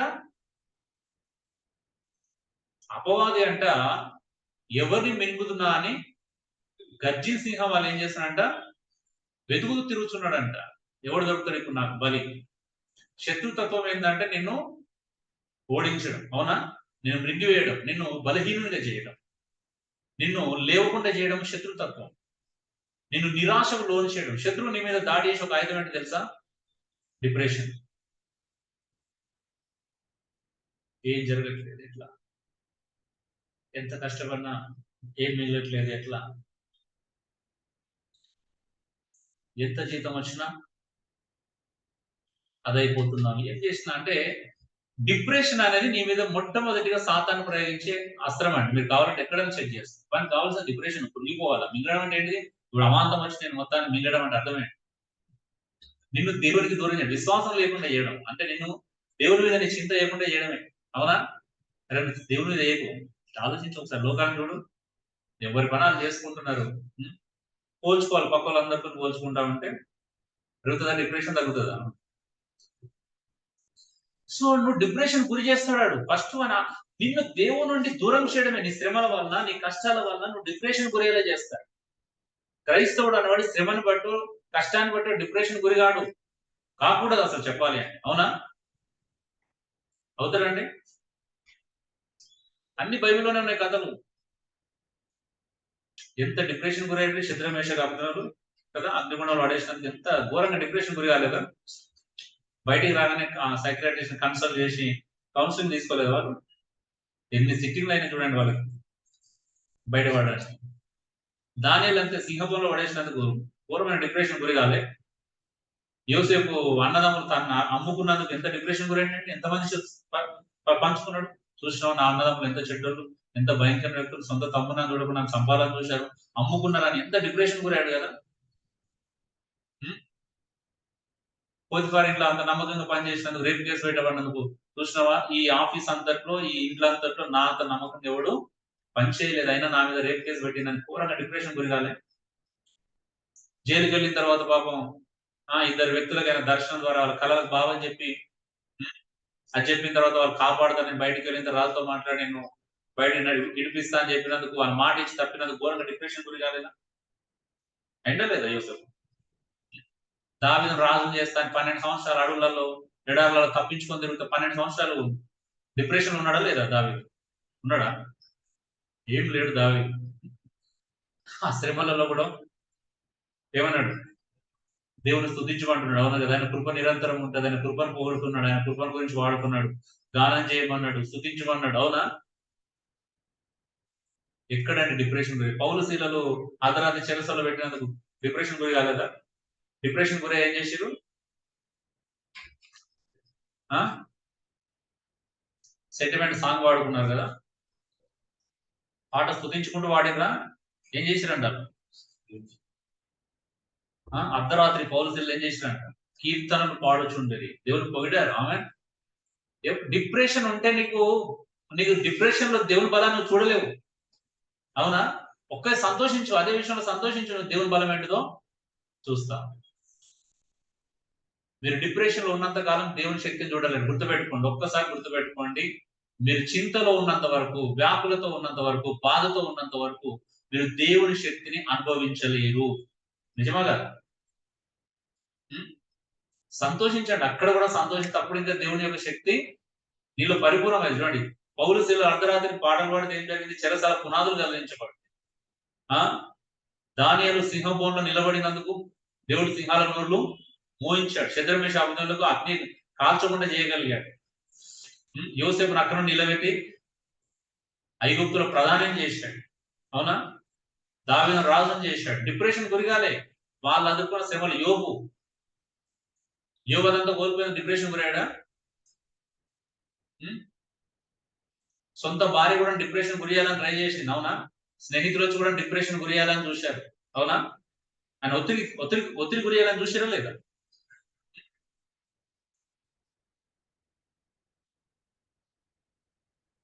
ఒకరోజు నాకెవరో షుగర్ వచ్చిందని బయటపడిన ఒక ఫ్యామిలీ వచ్చి, "అన్న మీరేదో భవిష్యత్తు పాతకాలంలో భయంకరమైన పాపం చేసుంటారు. అందుకే దేవుడు మీకు షుగర్ ఇచ్చాడు." అంటే మేము ఎటువైపు నడిపించబడుతున్నామో మాకు క్లారిటీ ఉంది కదా! ఒక వ్యక్తి వచ్చి మనల్ని ఒత్తిడి గురి చేయడం అంటే, నువ్వేదో ఇప్పుడు అంటే యోబు మీద ప్రయోగించినట్టు. సో, కొంతమంది అనుకోని ఉండాలి. అంటే అబ్బికి ఏదైనా అప్పుడు అయింది కాబట్టి ఏదో పాపం పనే ఇది. అవునా కదా! మాకు తెలుస్తది కదా! దేనివల్ల అవుతుంది? ఎందుకని? మేమెక్కడ డిప్రెషన్ గురి కాలే. ఎక్కడ ఒత్తిడికి గురి కాలా. ఎక్కడ ఒత్తిడి ఫీల్ కాలా. సో దయచేసి డియర్ బ్రదర్స్ అండ్ సిస్టర్ ఇవన్నీ మేము దాటుకుంటున్నాం. ప్రతి భక్తుడు మీకు ఎగ్జాంపులే, అవునా? బైబిల్లో ప్రతి భక్తుడు మీకు ఎగ్జాంపులే. పేతురు యోహాను చెరసాలలో పెడితే డిప్రెషన్ కి ఏం గురికాలా. రాత్రి దేవుడి చెరసాల తీసుకొచ్చి దేవదూతలు వచ్చి మరి బయటకు తీసుకొచ్చారు. మళ్ళీ ఆ శ్రమలో కూడా ఏం చేశారు? స్వార్థను ప్రకటించారు. పౌలు ఎన్నోసార్లు దెబ్బలు తిన్నాడు, మళ్ళీ నెక్స్ట్ డేనే స్వార్థ ప్రకటించాడు. డిప్రెషన్ గురవట్లేదు, ఆర్థికంగా ఇబ్బందులు ఉన్నాయనో, లేకపోతే శారీరక శ్రమలు ఉన్నాయనో, శరీరం సహకరించట్లేదనో, డిప్రెషన్ కి ఏం గురి కావట్లేదు. సో నిజమే, శరీరం సహకరించదు, ఆర్థిక ఇబ్బందులు అన్ని ఆర్థిక పరిస్థితులు సహకరించవు. అన్నిట్లో ఎదురెట్టి నిలబడుతున్నాం కదా. అన్నిట్లో మీకంటే శక్తివంతులుగానే ఉన్నాం, మీకంటే అన్నిట్లో అన్ని ఎక్కువనే చేస్తున్నాం, అవునా? అంటే దాని అర్థం గర్వంతో చెప్పట్లేదు. డిప్రెషన్ గురి కాకపోవడం వల్ల, దేవునికి అప్పగించుకోవడం వల్ల ఇవన్నీ చేయగలుగుతున్నాం అని చెప్తున్నాం. గర్వంతో కాదు, క్షమించాలా. అలాంటి అర్థం మీకు అలా అర్థమైతే నా ఉద్దేశం అది కాదు. ఏంటిది అక్కడ? వ్యాకులత లేదు, చింత లేదు,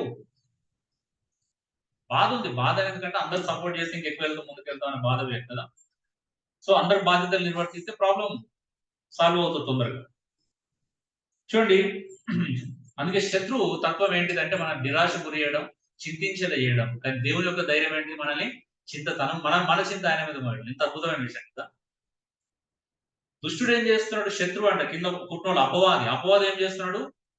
మనం చింతించేలా చేస్తాడు, నిరాశ కలిగేలా చేస్తాడు. దేవుడు ఏం చేస్తాడు? ఆ చింత ఏవతో నా మీద వేస్తే నేను మోస్తాను అంటాడు. మరి ఎవరి మాట వింటాం?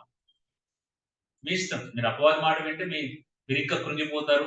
ఏదో బైబిల్లో చెప్పినట్టుగా శ్రమ దినంలో కుంగినవాడు చేతగాని వాడు. మీ శ్రమలు మేము ఆలోచిస్తున్నాం, మీ గురించి ఏం చేస్తే బాగుంటది, ఎక్కడ అంటే నాకున్న వనరులు తక్కువ కదా, మనకున్న జనాలు తక్కువ, వనరులు తక్కువ, మనకున్న పరిచయాలు తక్కువ. అదే విషయంలోనైనా ఇతరికి వ్యాపార విషయంలో ఎవరైనా పరిచయం చేయాలన్నా మనకు పరిచయాలు తక్కువ. లేకపోతే కొత్త విధమైన జాబులు చూపించి పెట్టాలన్నా పరిచయాలు కావాలి. మనకు అది లేదు, మనకు ఎనర్జీ లేదు. అయినా ఎంతో కొంత ఆలోచించి ప్రయత్నాలు చేస్తున్నాం.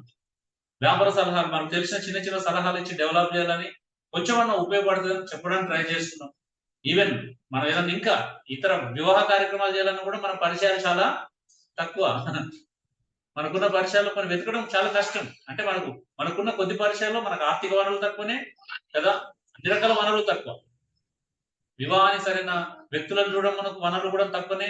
ఈవెన్ వ్యాపార సంబంధమైన లావాదేవీలు ఇన్వాల్వ్ అయి ప్రోత్సహించడం వనరులు తక్కువనే, అవునా కదా. ఉద్యోగాల విషయంలో కూడా మనం ఇతరులని చూపించుకోవడం అంటే వనరులు తక్కువనే. దేవుని కృపను బట్టి కొన్ని విషయాలు మనకు ఒక విషయంలో కొన్ని వనరులు సమృద్ధిగా ఉన్నాయి. ఏంటంటే ఎవరైనా హాస్పిటలైజ్ అయితే కొంచెం ఎక్కువ సహాయం చేయగలుగుతాం, అవునా? కనీసం ఇప్పుడు నేను కూడా మీ స్టేషన్లో డాక్టర్లు ఎక్కడ పరిచయాలు తెలుసుకుని అక్కడికి పంపించి వాళ్ళని ప్రోత్సహించేలా చేయడానికి ఒక అవకాశం. అంటే పిల్లలు. సో అంటే ఇప్పుడు అదే చెప్తున్నాను, మనకున్న కొద్ది వనరులు, మనకున్న కొద్ది పరిచయాలు. కాకపోతే ఏంటంటే కొంచెం మెడికల్ ఫీల్డ్ వచ్చినప్పుడు ఎంతో కొంత మనసు, అలా అని చెప్పేసి మెడికల్ ఫీల్డ్ అందరు మన మాట వినరు, అవునా? మనం చూపించుకోని హాస్పిటల్ ఎవరు చూపించుకోరు కదా. మనకున్న వనరుల దగ్గరికి ఎవరు రారు, వస్తారా అండి?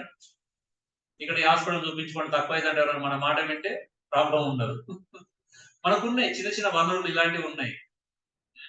ఇప్పుడు రెయిన్బో హాస్పిటల్ కూడా మనకు తెలిసిన సహోదరుడు ఒక ఆయన సురేష్ అని, టోటల్ హాస్పిటల్ కి ఆయన ఏమంటారు cleaning HOD, head of the department. మనం మళ్ళీ కలిసి ఆయనతో మాట్లాడి పరిచయం చేపించి వచ్చిన, బిల్డింగ్ దగ్గర అన్నింటిలో తను చూసుకుంటాను, ఐసీలో అందరు చెప్పి పెట్టాడు. సో అంటే మనకున్న కొద్ది వనరులు. అదే ఇంకా హాస్పిటల్లో కొంతమంది డాక్టర్స్ ఉంటారు, కొన్ని ఏరియాలో పోతే మనకి ఇంకా ట్రీట్మెంట్ తక్కువ, అవునా? సో ఇలాంటి వనరులు ఉంటాయి, చూపించగలుగుతాం. ఇప్పుడు ఎవరైనా ప్రెగ్నెన్సీ డెలివరీ ఉందనుకో, రేపు మల్లారెడ్డిలో చూపించండి అంటాం. మమ్మీ అయితే ఇంకా డైరెక్ట్ ఏమంటే తెలుసా, గవర్నమెంట్ హాస్పిటల్కి వెళ్ళమంటారు, అవునా? కానీ వినం మనం, ఆ రెండు వినం. ఈ రెండు ఛాయిస్లు తీసుకోమను, నిజమే కదా. సరే గవర్నమెంట్ హాస్పిటల్ వెళ్తే ఫ్రీ అవుతుంది, మంచిగా అవుతుంది, కొంచెం లేట్ అదే అవ్వచ్చు. మల్లారెడ్డి లాంటిది వెళ్తే ఏంటంటే 7 రోజులు ఉంచుకునే కాడ 10 రోజులు ఉంచుకుంటారు, 3 రోజులు ఎక్కువ ఉంచుకుంటారు. కానీ 15-20 వేల పని అంతా క్లోజ్ చేసుకొని వస్తాం. ఈ రెండు కాదని ఎటు పోతే ఏమవుతుంది? వన్ పెట్టకుండా బయటికి రాలేము, 1 లాక్ పెట్టాల్సిందే. చెప్తున్నాం అదే, కొన్ని వనరులు ఉంటాయి, మనం తగ్గించుకొని, మనం సమస్యలు అధిక తగ్గించుకొని మన ఇతరులకు ఉపయోగకరంగా మేలుకరంగా బ్రతికే అవకాశాలు మనకి ఎప్పటికీ ఉంటాయి. ఇప్పుడు ప్రయాణాలు చేసినప్పుడు కూడా అంతే, మనం కొంతమంది కావాలని గరుడలో పోతారు, మేము మాకు ఇంతవరకు ఎక్కలేదు, మరి నాకు తెలియదు, ఇందులో కూడా ఎక్కలేదు. అంటే అంటే ఎక్కడ ప్రయాణం చేసిన, బస్సులో ప్రయాణం చేసిన సూపర్ లగ్జరీ కూడా చాలా తక్కువ. ఎక్స్ప్రెస్ గా వెళ్ళే వాళ్ళు 10 రూపాయలు తగ్గుతాయి. ఎందుకు పరిస్థితి అది, అంతే కదా. సో నేను కరీంనగర్, హైదరాబాద్ 100 సార్లు వచ్చినప్పుడు ఎప్పుడు ఎక్స్ప్రెస్ ఎక్కేది, సూపర్ లగ్జరీ కూడా ఎక్కేది. సూపర్ లగ్జరీ నాన్ స్టాప్ ఉంటుంది. కొన్నిసార్లు మనకు షుగర్ పేషెంట్ కాబట్టి ప్రాబ్లం అవుతుంది, మనం మొహమాటం ఎక్కువ, అడగలేము కొన్ని.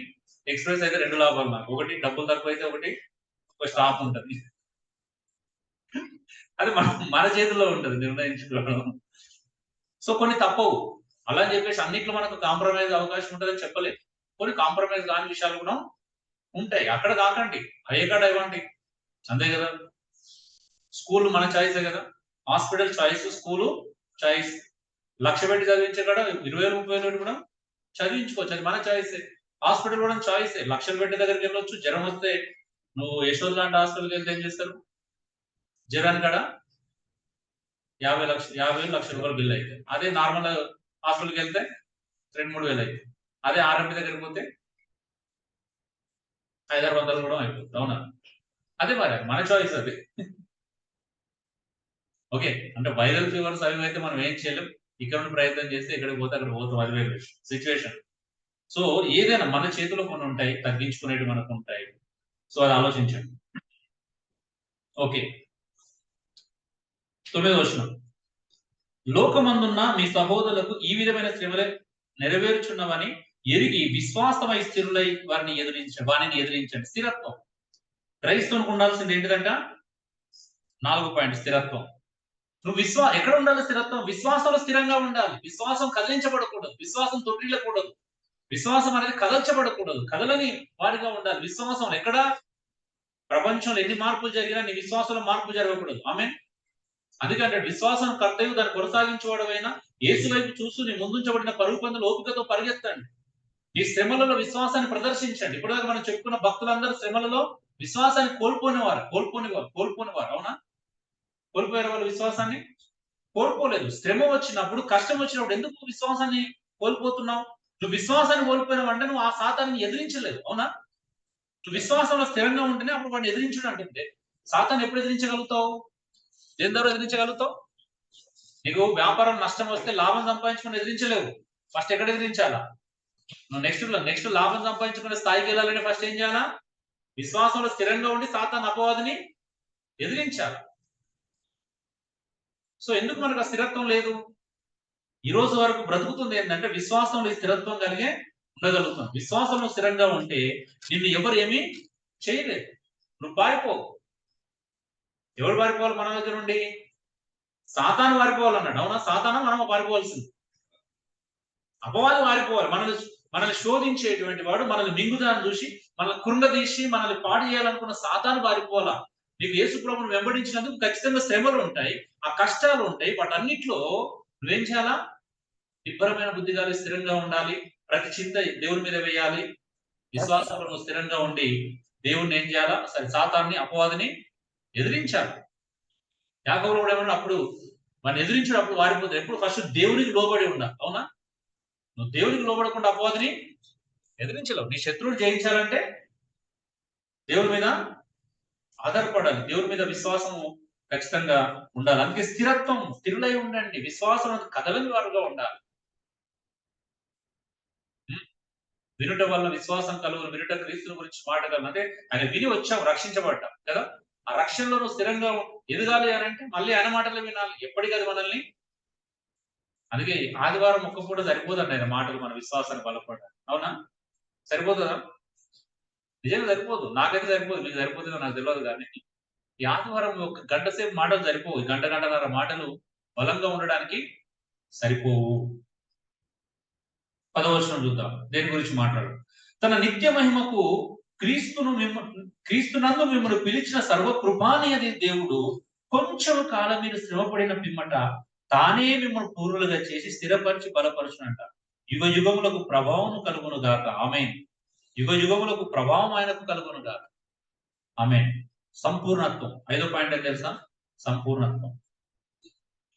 దేవుడు నీకు శ్రమలు ఎందుకు అనుమతిస్తున్నాడు? నేను సంపూర్ణంగా చేయాలనేది దేవుని యొక్క చిత్తం, అవునా. దేవుని యొక్క ఉద్దేశం నేను సంపూర్ణంగా ఎలా చేస్తున్నాడంట, తన నిత్య మహిమకు క్రీస్తునందు మిమ్మల్ని పిలిచిన. దేని కొరకు పిలువబడ్డాం మనము? ఎటర్నల్ గ్లోరీ కోసం పిలువబడ్డాం. అంటే నిత్య మహిమ కొరకు పిలువబడ్డాం. పరలోకమందు దేవుడు నిన్ను నిత్యం మహిమపరిచేటువంటి ఆ మహిమ కొరకు పిలువబడ్డ మనము ఊరికనే వస్తుందంట మహిమ? ఊరికనే వస్తుందా? ఇంతకుముందు నేర్చుకున్నాం ఇంట్రడక్షన్ లో, శ్రమ లేని చోట మహిమ ఉండదు. ఆ నిత్య మహిమను మనం పిలుచుకున్న సర్వకృపానిధి దేవుడు. సర్వ కృపానిధి అంట. ఏముంది ఆయన దగ్గర? ఒక నిధి ఉంది. ఏ నిధి అది? బంగారం నిధి కాదు, అది డబ్బుల నిధి కాదు. ఏ నిధి ఉంది? కృపానిధి అంట. నేను ఇదే కోరుకుంటా. అంటే నిజంగా నా శరీరం నాతో సహకరించినప్పుడు 3 అడిగాను ప్రభుని ఫస్ట్. ప్రభా స్వస్థత నన్ను రాత్రి బంగ్లాపై నోట్లో గుడ్డలు కొట్టుకొని అరిసేది. అలాంటి సిచ్యువేషన్ ఫేస్ చేశాను. సో ఈవెన్ అంటే అన్ని రకాల సమస్యలు నా భార్య అంటే అప్పుడు రోజా వీళ్ళందరూ కూడా తెలుసు. నా ముఖాల నుంచి కింద వరకు లేయర్స్ పాము పూసంలాగా స్కిన్ వచ్చేది. ఇట్లా పైకి వెళ్ళాలి కింద వరకు. రాత్రి కాళ్ళు పొడిచేవి, భయంకరంగా పొడిచేవి. అదే ఒకవైపు నిద్ర పట్టకపోతుంటాయి. ఇంకొక వైపు ఏమంటారు ఫిషర్స్, వాష్రూమ్ వెళ్తే 3 hours నరకం అనుభవించారు బ్లీడింగ్. సో రాత్రి అర్ధరాత్రి బంగ్లాపైకి వెళ్ళి గుడ్డలు కుక్కుని బయటికి వినపడకుండా ఏడ్చేది. ప్రభావం 3 కావాలి, అయితే స్వస్థపరచు, లేదా ట్రీట్మెంట్ తీసుకోవడానికి కావాల్సిన డబ్బులు అనేది పెద్ద హాస్పిటల్ చేయని అన్ని చూపించుకుంది, లేదా ఓర్చుకోవడానికి కృపని. నిజంగా సర్వకృప అనేది అండి. ఎట్టి శ్రమలను ఓర్చుకోవడానికి ఆయన శక్తిని ఇస్తాడు. కృప కావాలి. ఈ రోజు మీకు కావాల్సిన కృప. మన కృపకు వేరుగా బ్రతకలేమండి. ఈ రోజు నీ పరిస్థితి ఏదైనా కృపలో ఒక కృప ఉంటే నువ్వు బ్రతికేస్తావు. కృప ఉంటేనే శ్రమను ఓర్చుకుంటావు. అన్నాడు అపోస్తులు ఆత్మసంగం ఓర్చుకున్నట్టు కృపలో ఉంటే అలా నూనె పోసి మీద తగలబెట్టినా కూడా భరిస్తామండి. ఏమనిపేరు. నేనే అనుకుంటా సునీల్ అని ఒక విషయం షేర్ చేస్తున్నాడు. అంటే కాలుస్తున్నా కూడా కాల్చుకో, అంతకుమించి ఏం చేయగలుగుతావు? అవునా? జాన్ హస్ని సజీవ దహనం చేస్తుంటే కింద కట్టెలపై కాల్స్తుంటే దేవుడు స్తుతించుకుంటూ పాట పాడాడు. అంత ఉంటది కృపలో ఉంటే. నీ శరీరం ఎంత మీరు అనుకుంటున్నారు కదా మేము బాగున్నాం అనుకోకండి దయచేసి. బాగలేము, కృపలో ఉన్నాం అంతే. ఆమె మా శరీరంలో కృపను అనుభవిస్తున్నాం, అన్నింటిలో కృపను మేము మంచిగా ఉన్నాం. మరి అనిపిస్తుంది అబ్బా అన్న అందరు బాగానే ఉన్నారు, అన్న మంచిగా పరిగెడుతున్నాడు, మా బాబాయ్ మంచిగా పరిగెడుతున్నాడు ఆరోగ్యంగా నాన్ స్టాప్. ఇక్కడ డ్రైవ్ చేస్తే కాల్ చేయకుండా ఇంకెవరికి అవకాశం ఇవ్వకుండా డ్రైవ్ చేస్తున్నాడంటే శక్తులు డ్రైవ్ చేస్తున్నాం అనుకుంటున్నారేంది? పొరపాటు. అది మాత్రం పొరపాటే. దేవుని కృపలో ఉండి చేస్తున్నాం వాడిని. దేవుని కృపను బట్టి చేస్తున్నాం. అది మాకు తెలుసు దాని ఎఫెక్ట్ ఎంత ఉంటది, దాని కృప ఎలా అనుభవిస్తున్నాం అని. సో అన్ని విషయాల్లో దేవుని కృప ఉంటే చాలండి. మీకు కృప లేకపోతే ఏముండలేదు. కృప లేకపోతే అన్ని లెక్కలేసుకుంటాం. కృప ఉంటే పట్టించుకుంటే. ఆమె నీ శరీరాన్ని లెక్కలోకి తీసుకోము, నీ అనారోగ్యాన్ని లెక్కలు తీసుకోము. అవునా? ఎస్, కొన్ని పరిస్థితులు మనకి కొన్నిటిని అనుమతించవు, అంతవరకు అది కూడా కృపనే. అనుమతించకపోయినా అంగీకరిస్తాం దాన్ని. సో కాబట్టి ఏంటిదంట, సర్వకృప అనే దేవుడు కొంచెం కాలం మీరు శ్రమ పడిన పిమ్మట, ఆయన దృష్టికి అది కొంచెం కాలమే. మనకేమన్నా ఒక క్షణం కూడా మనకి ఎలా చూస్తున్నాం? 1000 దినాలుగా చూస్తున్నాం. 1000 దినాల నుంచి శ్రమ పడినట్టు ఫీల్ అయితే ఆయన ఏమంటున్నాడు? కొంచెం కాలం, కొంచెం ఓర్చుకోండి అంతే, కొద్దిగా ఓర్చుకోండి అంతే. కొంచెం కాలము శ్రమ పడిన పిమ్మట. దేవుడు గొప్పవాడు అండి. ఎంత గొప్పవాడు అంటే చూడండి, ఆ పిమ్మటనంట మనల్ని ఏం చేస్తారంట, తానే దేవుడే మనల్ని సంపూర్ణంగా చేస్తారంట. అయితే పూర్ణులుగా చేసి స్థిరపరిచి బలపరచు. ఆయనే బలపరుస్తాడు. ఈ శ్రమ ఎందుకు? నేను స్థిరపరచడానికి. ఈ శ్రమ ఎందుకు? నేను బలపరచడానికి. ఈ శ్రమ ఎందుకు? నేను పూర్ణునిగా చేయడానికి. ఆమె Hebrew 2:10 చూస్తే ఏముంటుంది తెలుసా? మన రక్షణకర్త అయిన క్రీస్తుని అంటే దేవుడు ఏం చేసినట్ట, శ్రమల ద్వారా సంపూర్ణంగా చేసినట్టు. దేని ద్వారా? ఒకసారి చదువుకుంటారు Hebrew 2:10. నేను త్వరగా ముగిస్తాను. Hebrew 2:10 యేసుక్రీస్తునే దేవుడు ఏం చేసినట్ట, శ్రమల ద్వారా సంపూర్ణంగా చేశాడంట. మరి నువ్వు నేను సంపూర్ణ కావాలంటే ఇంకెంత ఉండాలి చెప్పండి? ఒక పరిశుద్ధుని శ్రమల ద్వారా సంపూర్ణంగా చేయాల్సి వస్తే బలహీనలను పాపులను ఇంకెలా చెప్తావు చెప్పండి? చదవండి ఒకసారి. ఎవరి నిమిత్తము సమస్తము ఉన్నవో, ఎవరి నిమిత్తము సమస్తం ఉన్నవో, ఎవరి వలన సమస్తం కలుగుచున్నవో, ఆయన అనేకులైన కుమారులను మహిమకు తెచ్చుచుండగా వారి రక్షణకర్తను. ఎవరి రక్షణకర్తను? మహిమ పొందబోయే మన రక్షణకర్తను. అవునా? మనల్ని దేవుడు మహిమకు తెచ్చుకుంటున్నాడు. మనల్ని మహిమ తెచ్చుకుంటున్నాడు. మన రక్షణకర్త అన్న. మన రక్షణకర్త ఎవరు? ప్రభువైన యేసుక్రీస్తు. వారి రక్షణకర్తను శ్రమల ద్వారా సంపూర్ణునిగా చేయుట ఆయన సంపూర్ణంగా చేయటం దేవునికి తగునంట. యేసుక్రీస్తు జీవితంలోనే దేవుడు శ్రమలు అనుమతించాడు. అవునా? మరి మన జీవితంలో అనుమతించొద్దా వద్దా? వద్దా అండి? శ్రమ అనుకోండి అండి. ఏదైనా వస్తే దేవుడు అనుమతిస్తున్నాడు ఎందుకు అనుకోండి మేము? నిజంగా మీరు దేవుని ప్రేమిస్తే కష్టం వచ్చింది. మిమ్మల్ని ఏదో మెట్టు ఎదిగించడానికి కదా దేవుడు మీకు అనుమతించేది. మీరు ఎందుకు కృంగిపోతున్నారు? మరొక మెట్టు పైకి తీసుకురావడానికి కదా, మిమ్మల్ని బలపరచడానికి కదా, మిమ్మల్ని స్థిరపరచడానికి కదా, మిమ్మల్ని పూర్ణులుగా చేయడానికి కదా మీ జీవితంలో కొన్ని ఆర్థిక సంబంధాల శ్రమలు అనుమతించిన, ఇతర శ్రమలు అనుమతించిన. ఎందుకు అంగీకరించలేకపోతున్నారు వాటిని? అక్కడే కృంగిపోయి ఎందుకు ఉండిపోయారు అక్కడే? దేవుడు మీకంటే శక్తివంతుడు కాదా? మీ సమస్య కంటే శక్తివంతుడు కాదా? మీ ఇబ్బందుల కంటే శక్తివంతుడు కాదా? మీ చుట్టూ ఉన్నటువంటి ఏరియా కంటే శక్తివంతుడు కాదా దేవుడు? మీ ఆఫీస్ లో మీ కొలీగ్స్ కంటే శక్తివంతుడు కాదా దేవుడు? అరే దేని మీద నమ్ముతున్నారు? మీరు నమ్మట్లేదు. దేవుడు నాకంటే మాకు ఇలా అంతేందా? నా దేవుడు చిటికేస్తే ప్రపంచమైన మన చేతి కళ్ళ ముందు పెడతాడు. అలాంటిది ఒక ఆఫీసు, ఒక ఏరియా, మనకు ఒక పరిస్థితి లెక్క నాకు అనుకుంటారు. అలా మీరు అనుకోరు. అదే ప్రాబ్లం.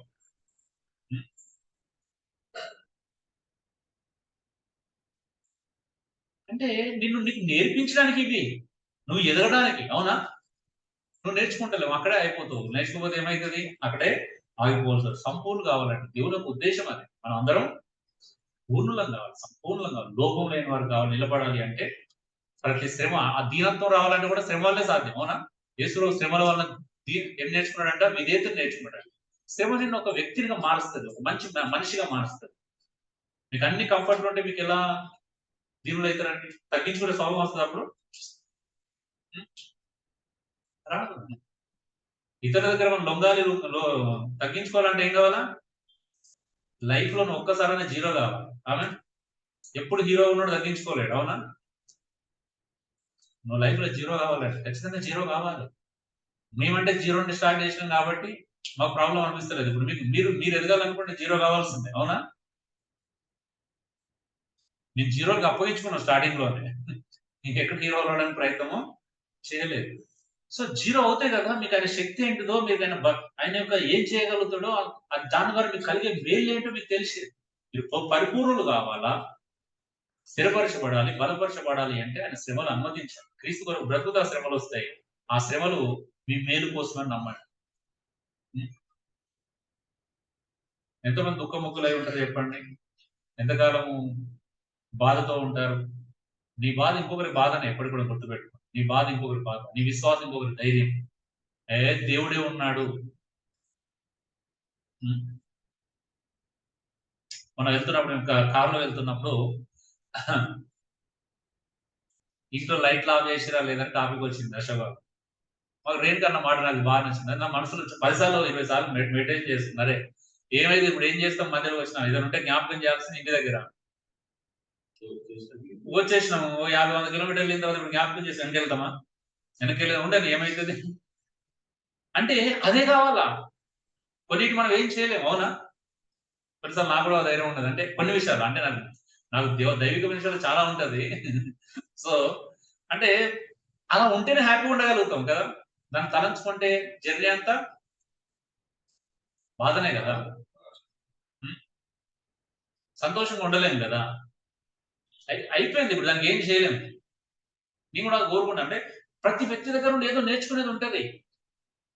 ఏసు అలాగే ఉండాలనిపించింది, అక్కడే అలాగే ఉండాలి, అలాగే స్పందించాలి. దాన్ని వేరే రకంగా ఆలోచిస్తే అర్థము ఉండదు. చేయడానికి ఏం లేదు, అయిపోయింది. అవునా? ఆ ఏసున్నా తిరిగినా మనం ఏం చేయలేం, వచ్చిన తర్వాతనే చేసుకోవాలి. అంతే కదా. సో అందుకే అండి ఏదైనా కానీ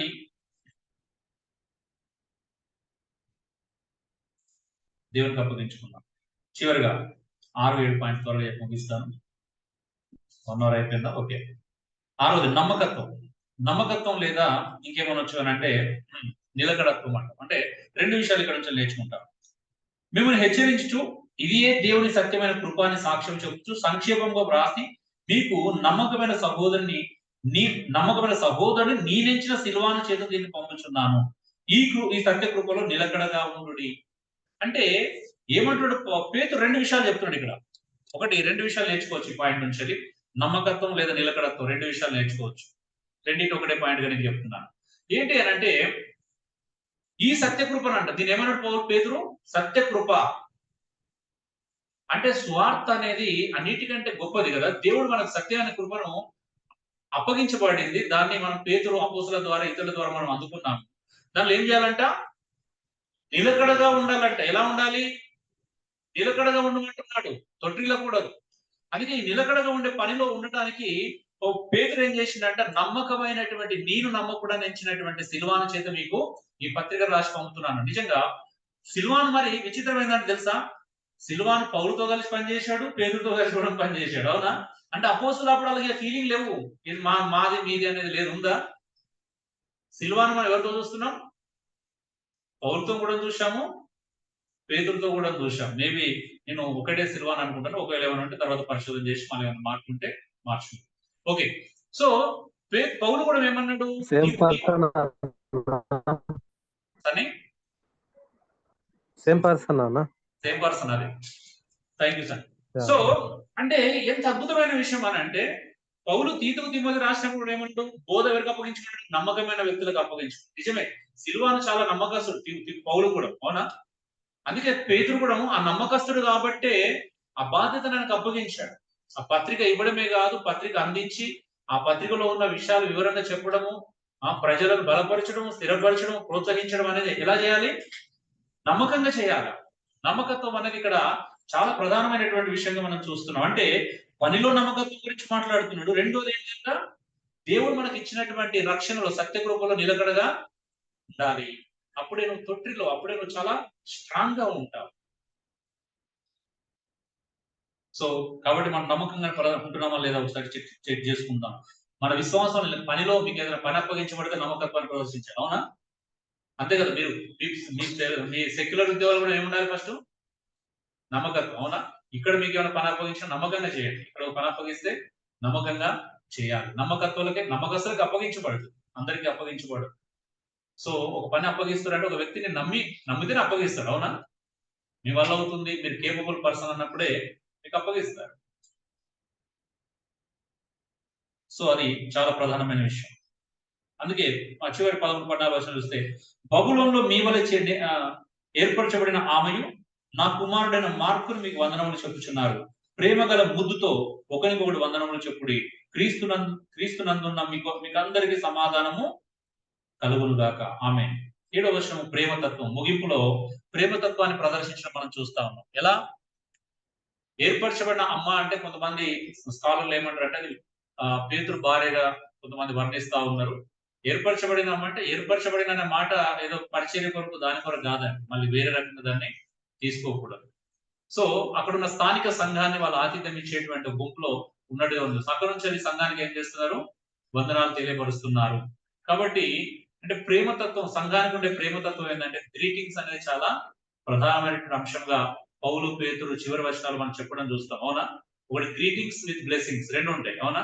సో పూర్ణతత్వం లేదా ప్రేమతత్వం అంటాం. ప్రేమతత్వంలో ఒకరినొకరు పలకరించుకోవడం, ఒకరికొకరు శుభములు చెప్పుకోవడం కదా, పవిత్రమైన ముద్దు పెట్టుకొని పలకరించుకోవడం. అఫ్ కోర్స్ అది వాళ్ళ కల్చర్. మన కల్చర్ కనీసం స్త్రీలు పురుషులు అర్థం చేసుకొని మీ ప్రేమను వ్యక్తం చేసుకోవాలి. అంటే నిజమే. అంటే మీకు ఒక అద్భుతమైన విషయం ఏంటంటే ఈవెన్ అది ఆ ఆత్మీయత చాలా గొప్పదండి. టచింగ్ లో ఉండే ఆత్మీయత చాలా గొప్పది. దూరంగా ఉండి ఎంత చేసినా పొడిగానే ఉంటది. అవునా?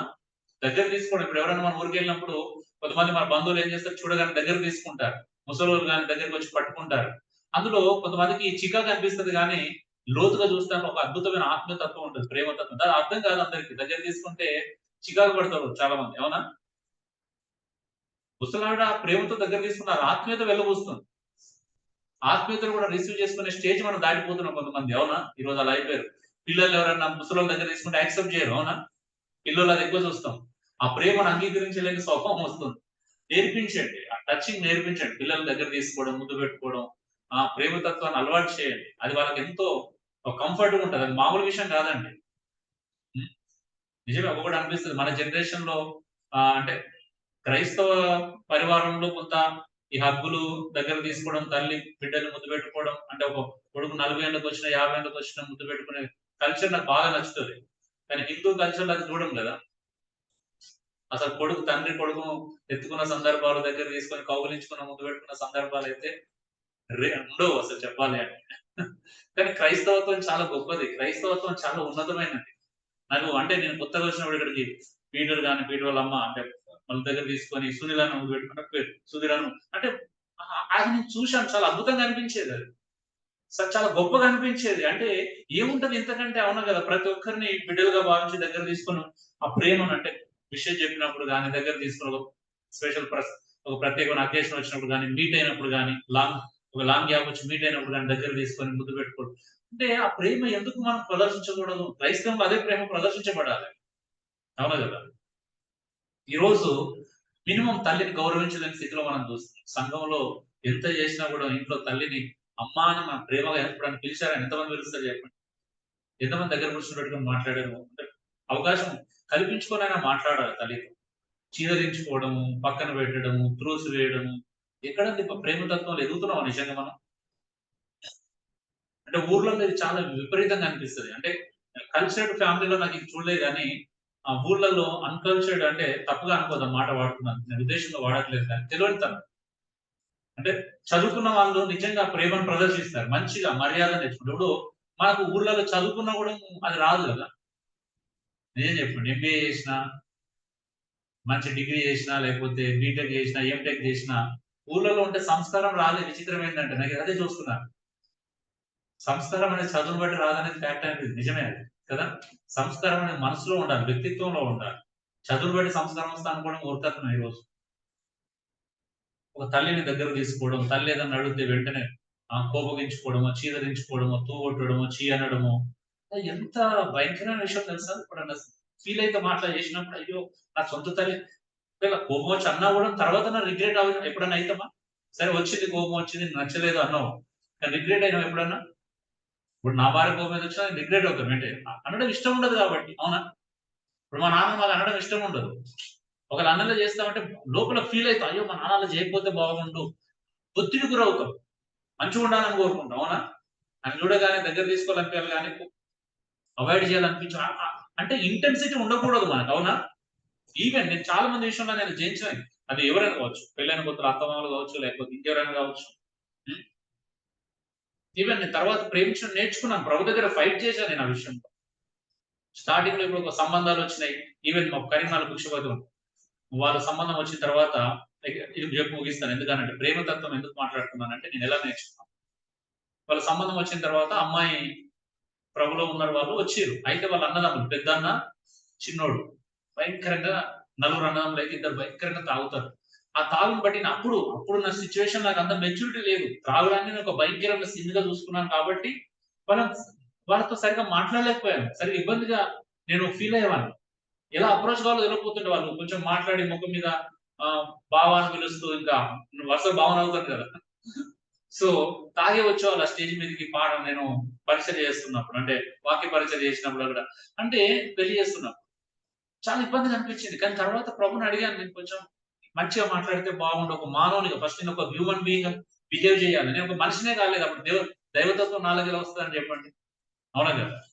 దేవుడు మనల్ని కోరుకుంటుంది దేవుడిలాగా మారడం కదా! దైవ స్వభావంలోకి పాలువారం కావాలి. ఈవెన్ నేను మా చెల్లి అశోక్ పెళ్లిలో కూడా మా బాబాయ్ అంటే ఫస్ట్ కొంచెం ఇబ్బంది పడ్డారు. తర్వాత నాకు బాధ అనిపించింది. ఎక్కడ కలిసినా ఎదురుంగా బాబు అని పలకరించాలి. లోపల ప్రేమను పెంచుకోవాలి.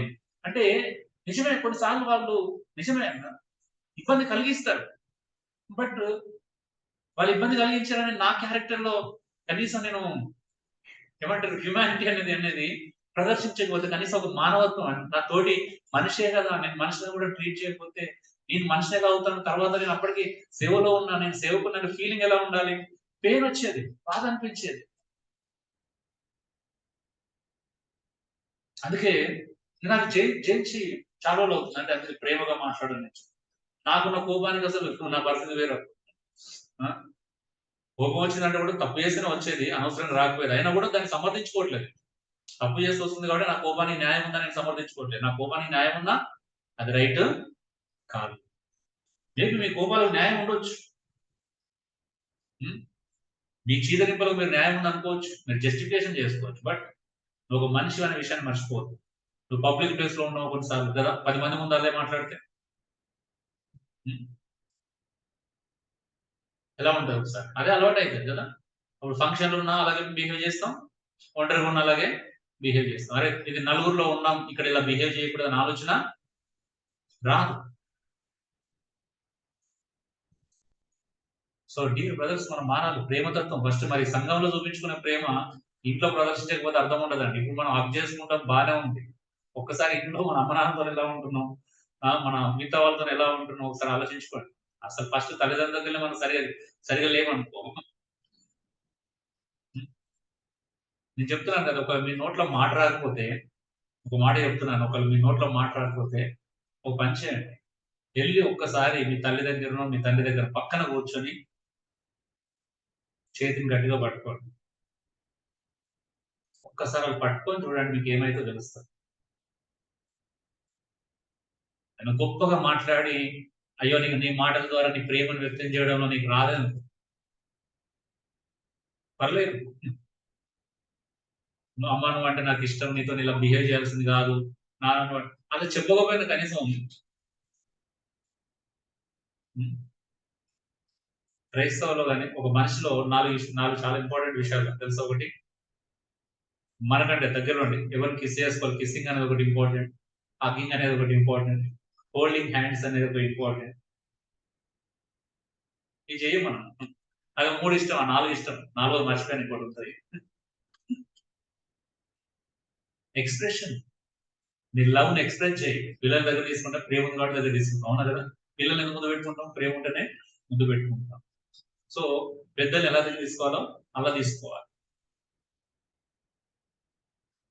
చిన్నది అంటే నువ్వు అంటే నాకు ఇష్టం, నీ పట్ల నాకు ఏం లేదు, వ్యతిరేకత ఏమీ లేదు, పక్కన కూర్చొని చూపించండి. ఒక అవకాశం వచ్చినప్పుడు వెళ్ళి పక్కన కూర్చొని, అవునా. అమ్మ అక్కడ కూర్చుంటే మన ఎదురు ఇంత దూరం కూర్చోవాల్సిన అవసరం లేదు కదా. అమ్మ పక్కన కూర్చుంటే అమ్మనే కదా, నాన్న పక్కన కూర్చుంటారు, నేను వెళ్ళి మా నాన్న దగ్గర మంచం అంటే అవకాశం దొరికినప్పుడు పక్కన కూర్చోండి. ఏంటి దగ్గర చైర్ వేసుకొని కూర్చోవాల్సిన అవసరం లేదు. ఎస్, గ్యాప్ ఉంది, మొదట ఒప్పుకుంటా. చిన్నప్పుడు మనకి ఆ గ్యాప్ ఉంది, ఇప్పుడు ఆ గ్యాప్ అలా కొనసాగించుకోవాలో దగ్గర చేసుకోవాలి కొద్దిగా ఉంది, ఒప్పుకుంటాం. గ్యాప్ అదే కంటిన్యూ చేయమని చెప్పట్లేదు కదా బైబిల్, ఉంది మాకు చిన్నప్పుడు గ్యాప్ ఉంది. కానీ గ్యాప్ కంటిన్యూ చేయాలని మా ఉద్దేశం కాదు, దాన్ని తగ్గించుకోవడానికి ఒక చిన్న ప్రయత్నం జరుగుతుందా లేదనేది చాలా ఇంపార్టెంట్. ఇక చిన్నప్పుడు అరుచుకుంటూ పోతే అరుపులే ఉంటాయి. చిన్నప్పుడు మౌనంగా ఉంటే దూరంగా ఉంటే మౌనమే వాళ్ళ మధ్యలో రాజ్యం వెళ్తుంది. మౌనం రైట్ కాదు, అరుపులు రైటు కాదు. రెండు జయించాలి. జయించినప్పుడే కదా నువ్వు నీకు తెలియాలి. నువ్వు అమ్మ నా బిడ్డ ఈ రోజు నా కొడుకు యేసుక్రీస్తులో ఏదో ప్రత్యేకత కనిపిస్తుంది, నా బిడ్డలో ఏదో ప్రత్యేకత కనిపిస్తుంది, ఏదో రకంగా చేయొచ్చు. నువ్వు ఎన్నడూ ఇంటి పని చేయలేదు, బోధ అవుతున్నప్పుడు ఏం చేయాలమ్మా, వెళ్ళి సింక్ దగ్గరికి చేతి దగ్గర తీసుకున్నామా, నేను దోగుతాను, తీసుకో, ఏమున్నది.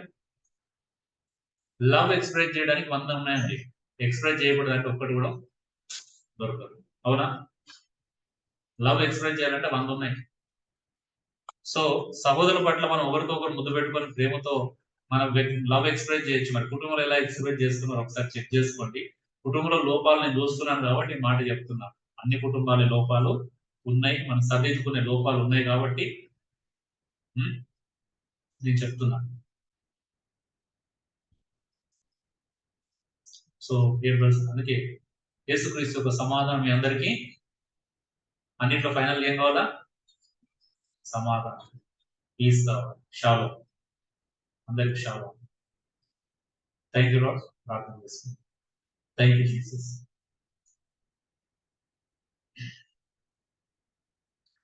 ప్రేమను, ఓర్పును, మర్యాదను, ప్రేమను, ఓర్పును, మర్యాదను, ఆత్మవర్షమును కుమ్మరించుమా,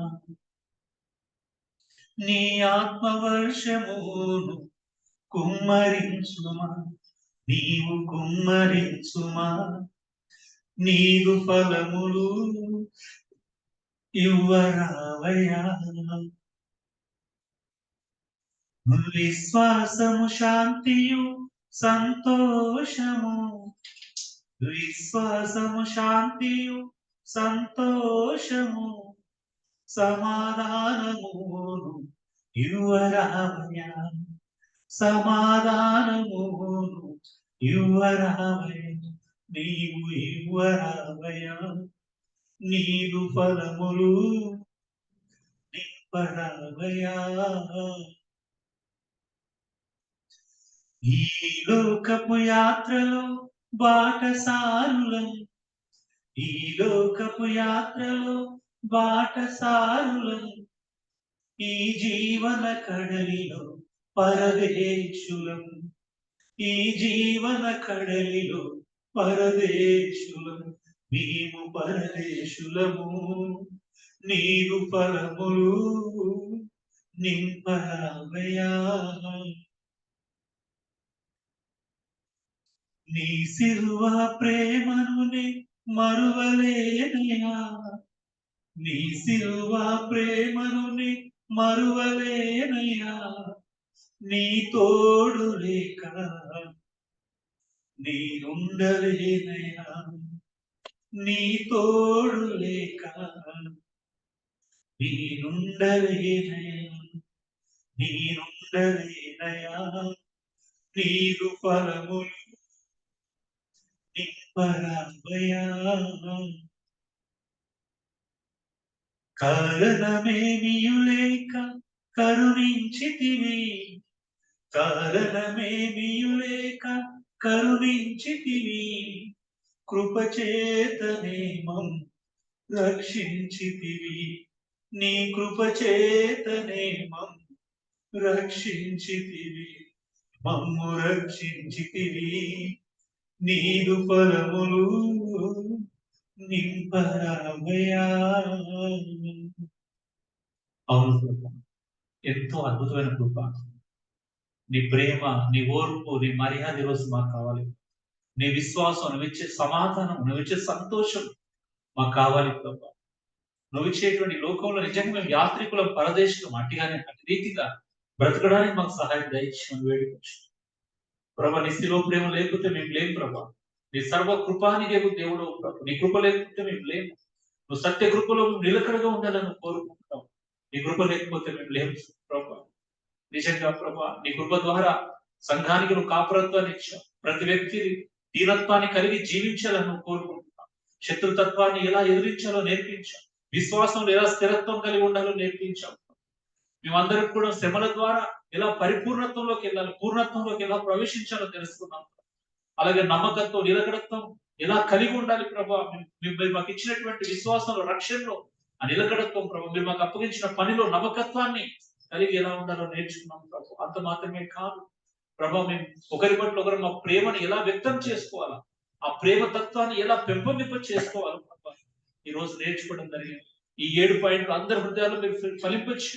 వాటి గురించి మరలా ఆలోచించడానికి సహాయం దయచి మేమందరం నీ పోలికలకు మార్చిపడు.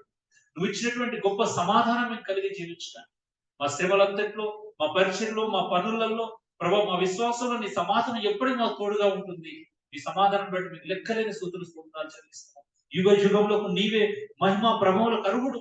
యుగ యుగంలోకి నీకే మహిమ కలుగును.